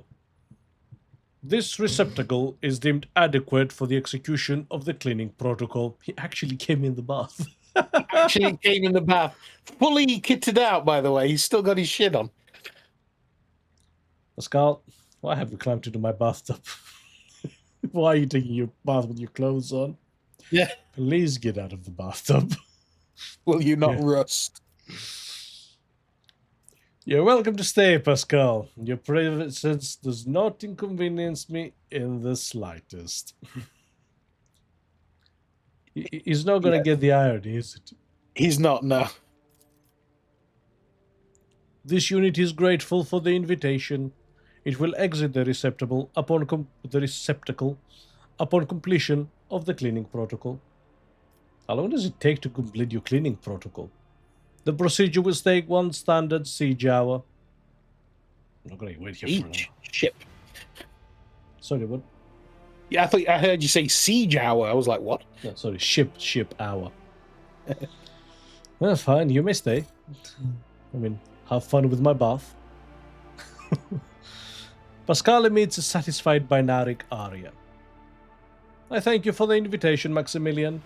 This ablution will be recorded in this unit's archive of significant events. You are alone once more. Yeah. Now, let's get the Inquisitor here. Yes. That'll be funny. Heinrichs, you will keep me entertained. Maximilian, is this a matter of terrible urgency, or an exasperated expression crosses Heinrichs' face when he sees you relaxing in the water? Or did you simply call me here for your own amusement? On second thought, don't answer. I think I have assessed the situation for myself. I suppose you desire entertainment. Very well. I will give you something to occupy your time. A little game of intellect that is often played in our conclave. I will give you a fact about my life, and you will have to discern whether it is truth or lie. Shall we begin? I betrayed my family and caused the death of innocent people, and I was never held accountable for my actions. The corners of his mouth twitch slightly. His hands are tense, and his breathing has weakened. The interrogator's behavior suggests that he is lying. Huh. Review your assumptions. Heinrichs is an experienced interrogator and a biomancer. This is just a trick. He is too skilled to give himself away through body language. The real trap lies in the way he phrased the rules. He wants you to think that only two answers exist. But what if there is a third option? What if his statement is both true and false? See, that's the kind of writing that you can't really have without narration. Yes. One of the brilliant things about Baldur's Gate 3 is that it actually included a narrator. Yes, and that narrator added so much character to the game. You have not told a lie, but you have failed to tell the whole truth. These claims sound shocking because you have presented them without context. Impressive, Maximilian. I once belonged to a house of Imperial Knight pilots. Cool. I love Imperial Knights. Yeah, Imperial Knights are pretty awesome. My youngest sister wanted a coat of arms like the ones that adorned the hulls of our mighty machines. So one day I stole a cutter and used it to remove a coat of arms from my uncle's knight. There was a scandal the next morning. Someone had defaced a sacred machine inside our residence. I was soon discovered, and my uncle, kind as always, named me a traitor to the family and demanded my execution. In the end, however, I was merely reprimanded, and the guards in charge of watching the knight were executed instead. I hope you have enjoyed our game together, Maximilian, but now I must return to my actual duties. He didn't say actually, but you felt it. I felt it. Well, we're just a little stinker. Ain't I a stinker? Yeah. Incidentally, while we're here, I have to remind everyone once again of that most sacred artifact of House von Valancius and why we're wearing a hat. That is a stupid looking hat. Is The most sacred artifact of House von Valancius, the artistic nude of ourselves. painted by the poor navigator. Love it. Right, let's go actually talk to Heinrichs. Oh, he's right here. Oh, sweet. Heinrichs looks at you intently, his head tilted. I know nothing of you, Heinrichs. Could you tell me a little about yourself? I'm usually the one interested in the pasts of those around me, not the reverse. I come from a night world, Guizorn 3. I belong to a branch of one of the noble houses until my exceptional abilities were discovered. After that, I was sent on a black ship to Holy Terra, where I was trained and I began my service for the glory of the Imperium. Neat. Do you remember your home planet? I do, but I have no ties to my homeworld now. None except my first name. I left Guizorn 3 when I was still a child. My family disowned me, stripping me of my family name. I was given a new one by those who trained me. Even for a noble, being branded a psyker is a mark of eternal shame. I experienced that firsthand before I was put on the black ship. So I wonder if we are a psyche, we have something to say in this point. Yeah, because, I mean, if we're a sanctioned psyker... Oh, nice. If we're a sanctioned psyker, we will have gone on the black ship as well. Yeah. How did you discover... Go on. I was going to say, did you see on his belt he's got an Auspex as well? Oh, yeah. Yeah. No, it's cool art. Like, yeah. Again, Owlcat, once again, just nailing it with the art style. Absolutely. How did you discover your abilities? Like many psykers unaware of their curse, I found out when a strong emotional reaction triggered an involuntary response. My great-aunt had a pet grink. One day, it bit me, and I boiled it from inside out. And when my great-aunt slapped me for what I'd done, I boiled her too. I don't know what I'm more surprised about. The absurdity of the story, or the fact that you're capable of such a show of emotion. Huh. I don't consider raw emotions to be a necessity in everyday communication. But let me assure you that I am more than capable of anger. Fortunately for others, I learned to focus it. Properly measured rage reveals the full potential of combat psychana, in much the same way as aged cheese reveals the notes of a mature amasec. Hey, I like that. Yeah. Tell me about the Black Ship. Picture a vast prison ship, filled with frightened, angry psychers who can't control their abilities and who have just lost their homes and their families. Some of them were children and adolescents like I was. Some were monstrous creatures who no longer had the right to be called human, or psychopaths who reveled in their impure powers. Once, when one of the miscreants broke free, those in command simply depressurized the bay and got rid of the culprit, along with the prisoners and crew tainted by him. But even after that, I heard the echo of inhuman suffering and terror that filled that part of the ship. It grieves me to recall that episode to this day. And were you sent to the Inquisition straight after training? No. First, I was accorded the status of a psyker fit for service in the Imperial Guard, where I then spent several years. It was only afterward that I became an agent of the Golden Throne. Heinrich stops there, clearly not intending to elaborate further. How long have you served in the Inquisition? Since the day of my initiation as an acolyte. So, decades. How many real years it's been, it's hard to say. When I return from a journey through the warp, I often discover that much more or much less time has passed in real space. You must have visited many wards in your service.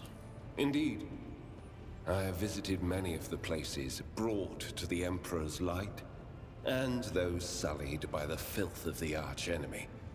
In truth, even after all these years spent visiting the various corners of the Imperium and looking beyond its borders, I still consider the Segmentum Solar to be the greatest of all humanity's bastions.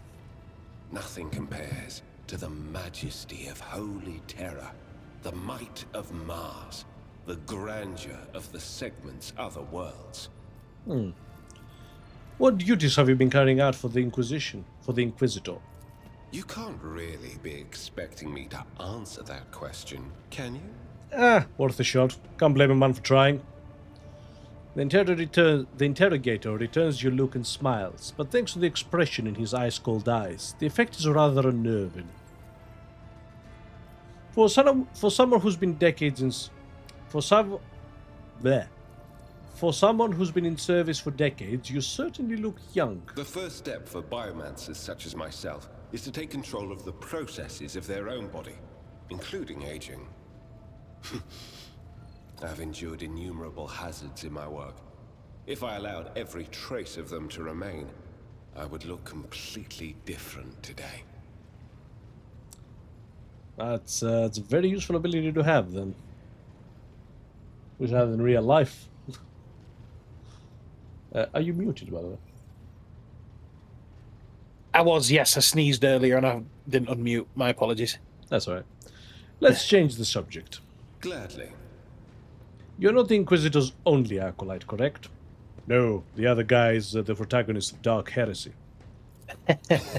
Of course not.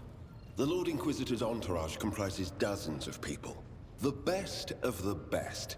Experts in various fields and disciplines. Some of them I know personally. Others I've never met. I'm actually, well, I joked there. I'm fairly confident that will still be correct, because the Dark Heresy seems to be set in the Calixi sector, which is nearby. It's okay. To be honest, I'm not even certain that the people I know are still alive.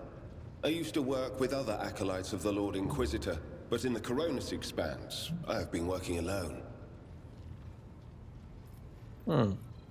If you're an interrogator, does that mean you hold a special position in the retinue? We are not a retinue. We are acolytes. As for your question, I am closer than anyone else to the one I call my personal teacher. The Lord Inquisitor deemed me worthy of undertaking the most important and sensitive tasks requiring the attention of agents of the Golden Throne.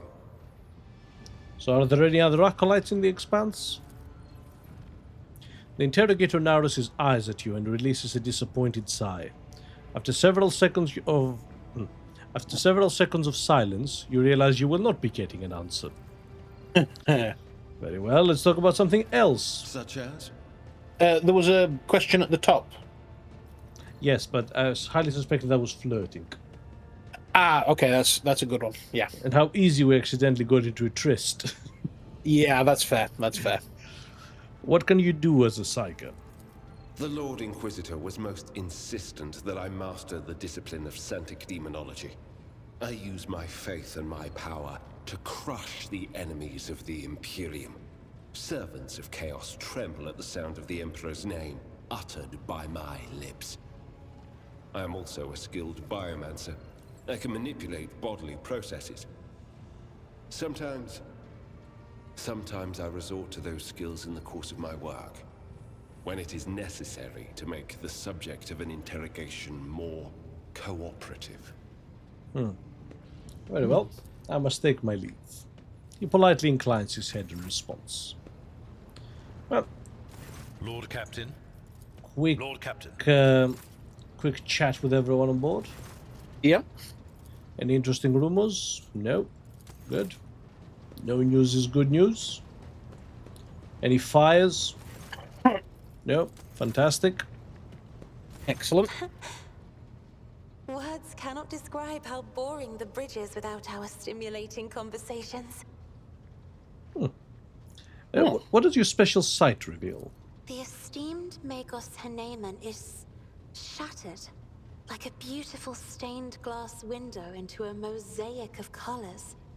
His bright, beckoning hues are mixed together in complete disarray. I must confess it perplexes me.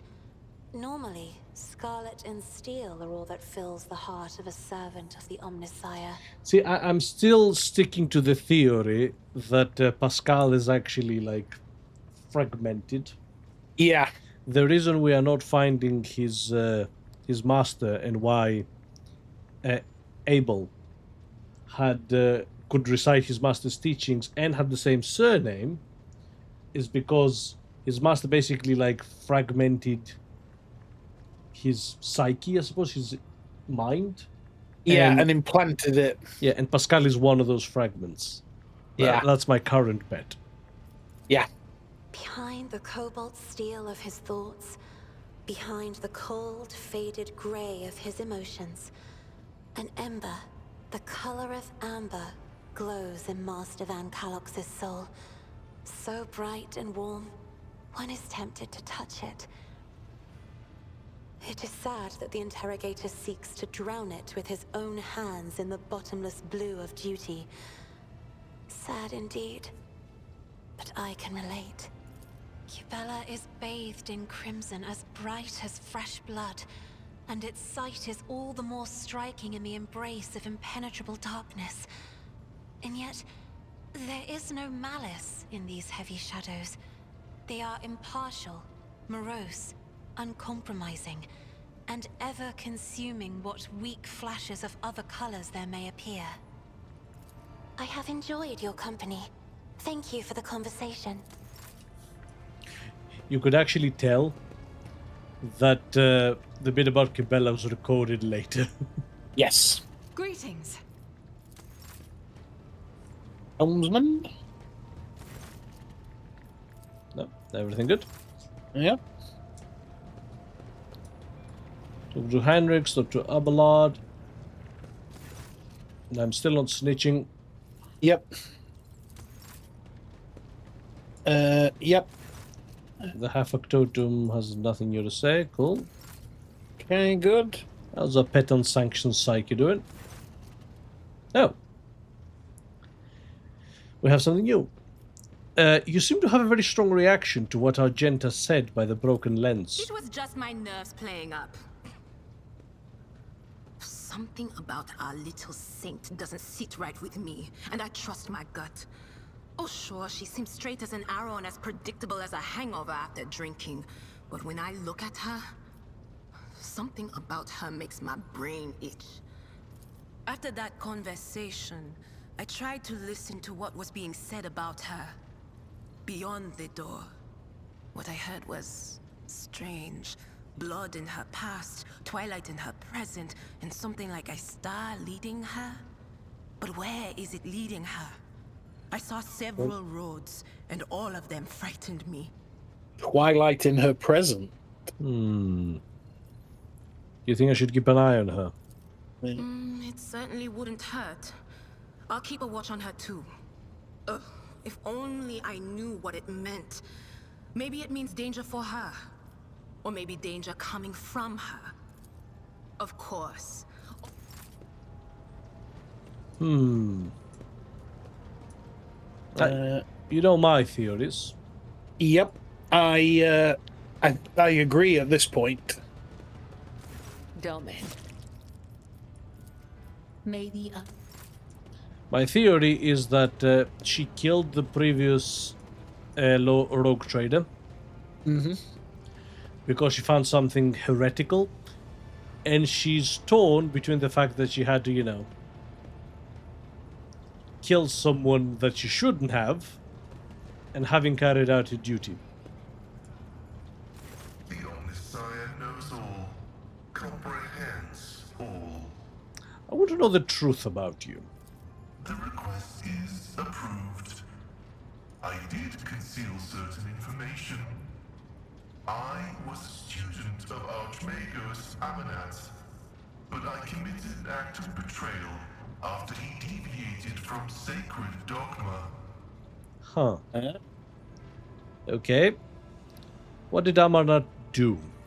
He fell into schism and challenged the sacred boundaries of knowledge. The blessed Amanat claimed the limits of what is permitted must be expanded, because by refusing to explore certain law, we find ourselves in contempt of the seventh universal law. Comprehension is the key to all things. My mentor put forth a thesis claiming that we have stagnated, that ritual is now nothing but a cage for souls and false worship of the Omnissiah. He sought to break the cycle of mindless repetition because he saw the inevitable demise of our faith and all humanity at the end of it. Interesting. Certain aspects of the Imperium have indeed ossified. His argument sounds reasonable. I fully agree with that. Absolutely. This statement is false. My mentor's words sound like heresy. Limits were established because it is dangerous to venture beyond. Each step past them could lead to a bloody slaughter, but the blessed Amanat was not afraid. Managed decline, eh? Up all the way down. So how did you betray Amarnat? The teachings of the blessed Amanat spread, and word of it reached the conclave of the Cognizance fleet. They recognized his teachings as tech heresy.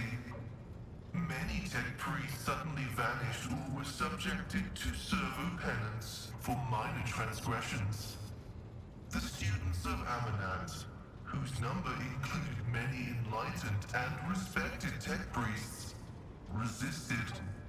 My prognosis showed that our most likely future was a schism and a fratricidal war that would destroy the Cognizance fleet That was when I headed to the Conclave. I confessed and handed the information about my mentor's research over to the Conclave. Brazen anthematic studies of the Forbidden Law. The Conclave could use that data to summon Archmagos Amanat to stand trial and compel him to repent on pain of excommunicate traitoris. His subsequent fate is unknown to me. That was rather callous of you. I guess you really do have a heart of metal. This statement is true. However, I took this step out of loyalty to my mentor. He rejected caution and was leading us to a blasphemous war where he would become the first and most important victim. I did not want to witness his destruction and tried to force him to submit. I wanted to return to my mentor and share his fate, but the Conclave found me repentant and sent me to the station Altar Templum Calixis X-17, where I was to atone for my previous transgressions. See, and here's what I'm gonna say. You acted like a loyal son of the Imperium should. But what the game can't quite get is that it's said in a... You acted like a loyal son of the Imperium should. Tone counts for a lot. I pray that the Omnissiah grants us wisdom to overcome the dialectic differences that divide us. Yes. So how did you go to Rykard Minoris? Why did you go to Rykard Minoris?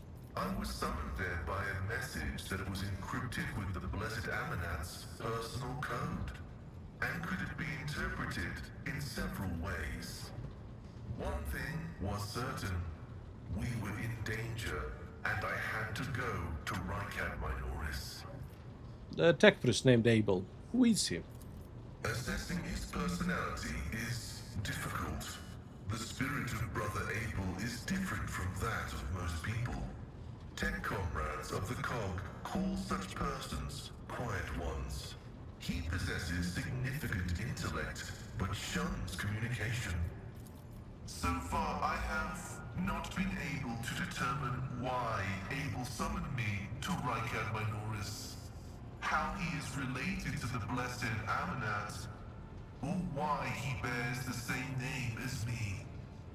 Perhaps the Reverend Abel cannot fully actualize and interpret the available data. Well, what are you going to do next? I was wrong when I assumed it was the Blessed Archmagos Amanat, who assumed the guise of Abel Haneman. But there is a connection between him and the Reverend Abel, and I intend to uncover the nature of this link. Acknowledged. I will return to ruminating on the search for the Blessed Amanat. May your labors be effective and fruitful. And then we'll have Abel, the person you saved from the Electropriest monastery, the servant of the Omnissiah who calls himself Abel Haneman.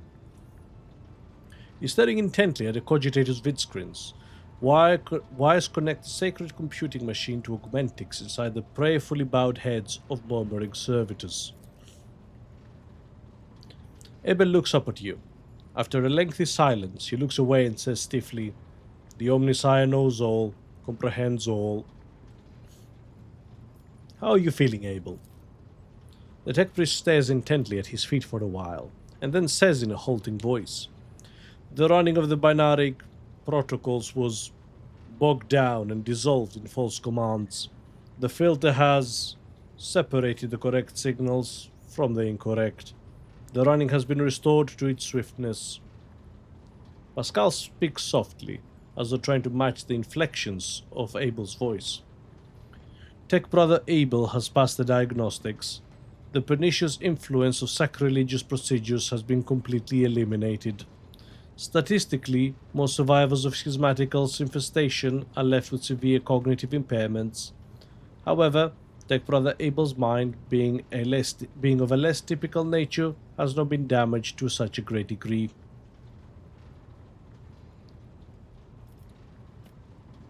Do we... Yeah, let's stare him down a little bit. Make sure he doesn't flinch.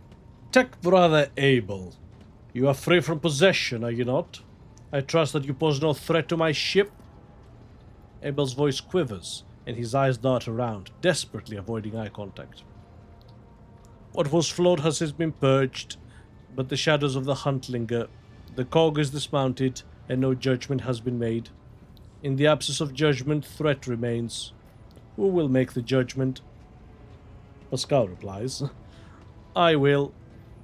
He places a mechadendrite on Abel's shoulder and repeats, his voice heavy like a wheel tread crushing the dirt underneath. I will make the judgment that will avert the threat. His gaze falls onto you. There is no need to frighten him. What judgment do you two speak of? Only he knows. But if my tech brother fears that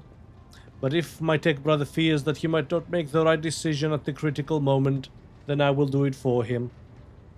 What troubles him so? I assumed at first that this was caused by the shock inflicted upon the system by the schismatical attack, but my tech brother's words are a sign of a deeper reason for his unease. He foresees something that threatens both him and all those around him, and thus I stand ready to face this threat.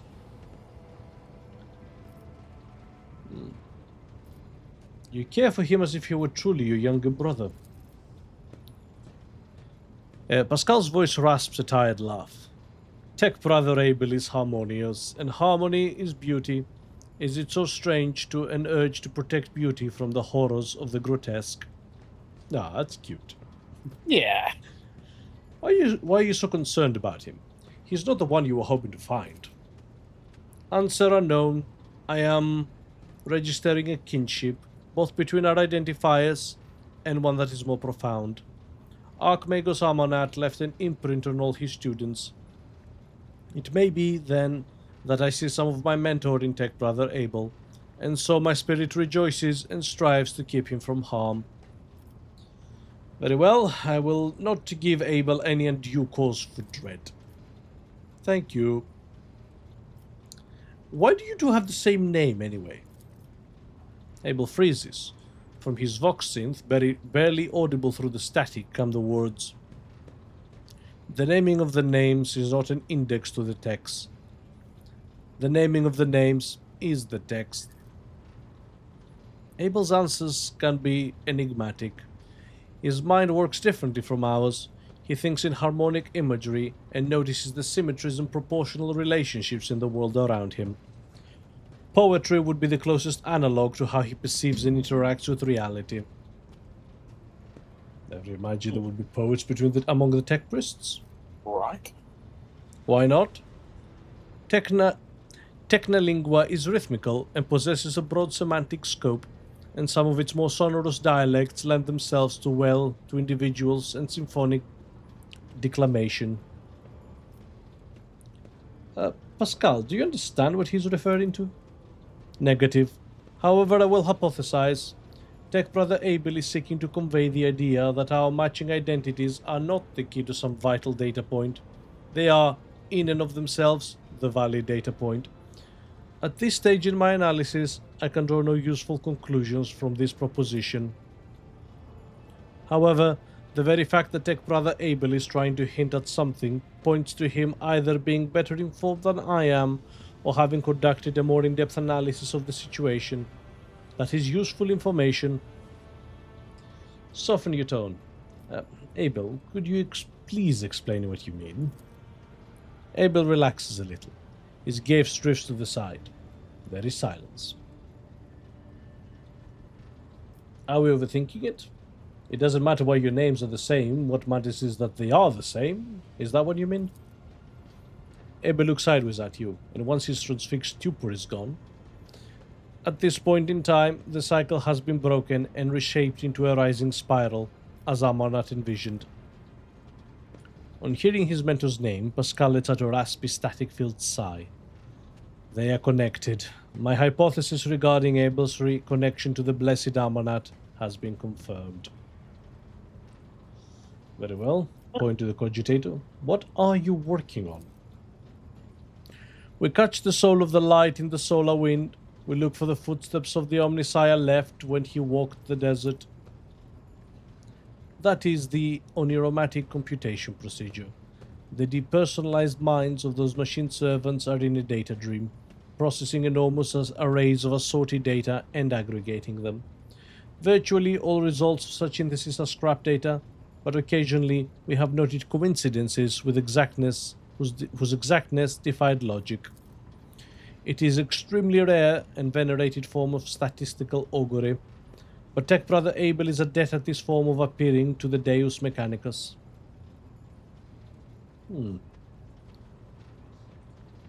Look for logical connections within the data?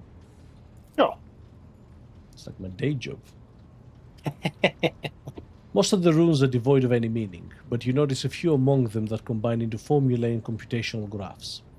Abel peers at you inquisitively, then shifts his gaze to the vid screen, and you could swear that a smile lights up his face under the respiratory augmentic. A crystal is exquisite in clear water. Deviations from the cycle's trajectory have been increased, as was Amanat's wish. Abel lowers his head, and his vox synthesizer broadcasts a binaric hymn you do not recall having heard before. It's a sound full of vibrant energy, and its precise rhythm is nothing short of pleasing to the ear, a rare thing for the language of the Adeptus Mechanicus. Pascal exclaims with an inexplicable air of pride. Tech Brother Abel has dedicated a lesser aria to you. The piece is distinguished by a high degree of acoustic harmony, and is fit for use as a motto, auxiliary identifier, or epitaph. Well, I thank you for the generous gift, Abel. The gift is disproportionate, but it does signify a personal affinity. Why do you do it? It is how we execute the quest for knowledge in the hope that the machine gun grants us an epiphany, so that we may discern a logical connection in a mass of absurd data, which will propel the comprehension forward. Inspect the sacred machine. The hair has been removed from the servitors' heads. Their bulky cerebral augmentics cover their skulls like helmets. The faces of the cogitator servants are blank. Their eyes are closed. Their lips are incessantly whispering what sounds like gibberish. Hundreds of lines of symbols containing information scroll down the cogitator's vid screen. Abel Haneumann peers at it with voracious interest, in sharp contrast to his usual placidity. Well, my interest in the subject has been thoroughly exhausted. Abel goes back to intently watching the calculation, his eyes alight with curiosity. Turn to Pascal. Did you hear what Abel said? It seems we have contributed to Armanat's design and deviated from the cycle. What does that mean for you? A low guttural sound rises from the depths of Pascal's Fox synth, as though the planet's tectonic plates are shifting and crossing each other. The mighty rumble brings forth words imbued with power. We follow a path charted by a great mind, but that path leads to dark places. The cycle has the advantage of predictability.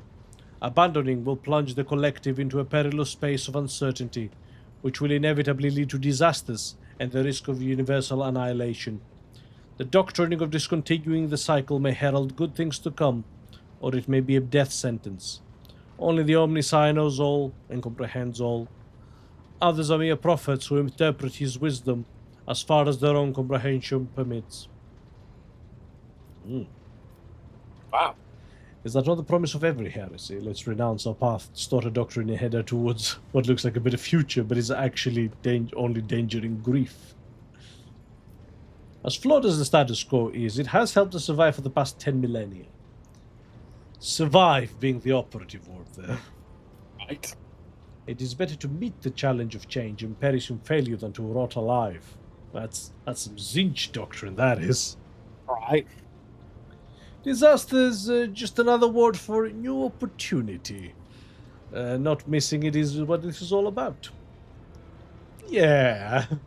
Very much our philosophy. After all, look at us. We were in the middle of a disaster and grabbed the opportunity. This statement is true. A crisis motivates a system towards growth and elaboration. Sorry.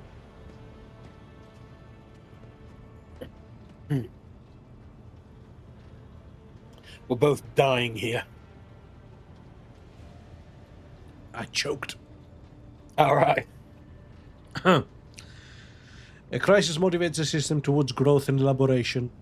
The more unbearable the test, the more earnest will be the mind's appeal to the Omnissiah's wisdom, and the more stable the response.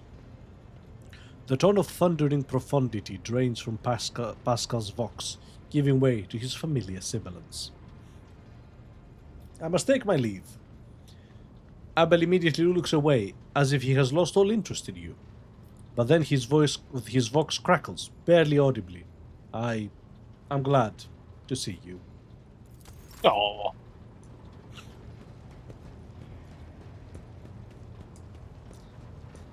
It's one of those must protect kind of situations, isn't it? Yes. Just check the ship. Is Henrik's a better officer for one of the positions? Oh, you mean the posts? Yeah. So, no as a commander, no as a gunner, definitely not as a shield master. He matches Abelard as master of maneuvers. He's a worse channeler and a worse master of etherics. Alright. Alright. Awesome. And with that, I think we shall call it. Why is the helmet still visible? I think it's glitched. We look like that guy from Monty Python. I'll have to have a look at that. Yeah. So, I was going to say, do you want to have a quick go over to the pirates to see if we can buy any more stuff? But we can do that later. I found that out as well. If we talk to Janrock, Alright. Janris Danrock, we actually have access to this. Ah, okay. So I can actually buy things from the ship. Nice. So we don't have to go finding them. So regarding reputation, the Fellowship of the Void, we need another 2,000 to level up. And the value heretical trophies and Xeno artifacts. Have we gotten any? We've definitely got in heretical trophies that lens. It doesn't look like we've got... Yeah, I don't think it's been added, and I'm not tempted to put it down. Yeah. That said, I think that's fine. Yeah, Xeno artifacts. That's 500. They also write jewelry at 300. So we need another 1,000. Armor kit's 150. So if I give them one more bit of armor. And then... do we have any jewelry? I swear I've seen some as you go.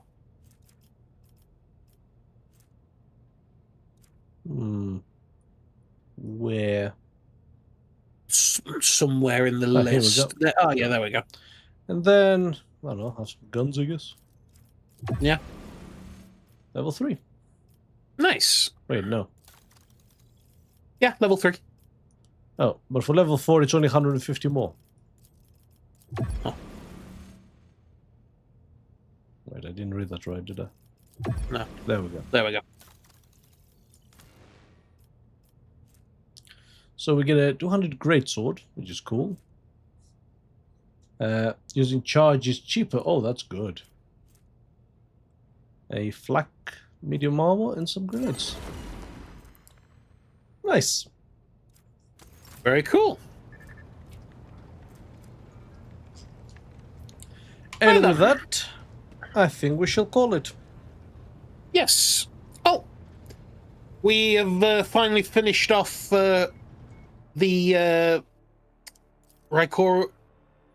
Minoris, is it? Ricad Minoris. And no, we haven't Right. finished it per se. No, but we've taken down the heretic leader Aurora. Mhm. And we have cleansed the Cenobium. And now all we'll have to do is go back and report our success, but the reason I'm not doing that is I highly suspect that will trigger the last bit of this chapter. Yes, I believe so as well. So with that, I'd just like to thank everybody who joined us today. Thank you, Michelle VTuber, for the follow. Really appreciate that. Thank you for Hannah and Yannick for popping in and talking to us on chat. Wolf Warrior as well. Thank you for joining us. And for everybody else who's popped in and had a All look. the lurkers, of course. All the lurkers, yeah. Praise be to the lurkers. But yes, if you would like to watch any of our VODs back, please check out our YouTube channel at the R&D Experience. And we have a Blue Sky and Twitter account at the same handle. And with that, I think it is good night from me. And a good night from me. And we'll probably be back on Saturday now. Yes, Saturday will probably be the next streaming day. So yeah, please feel free to join us then. Wonderful. Excellent. Right. Good night. Have a good one.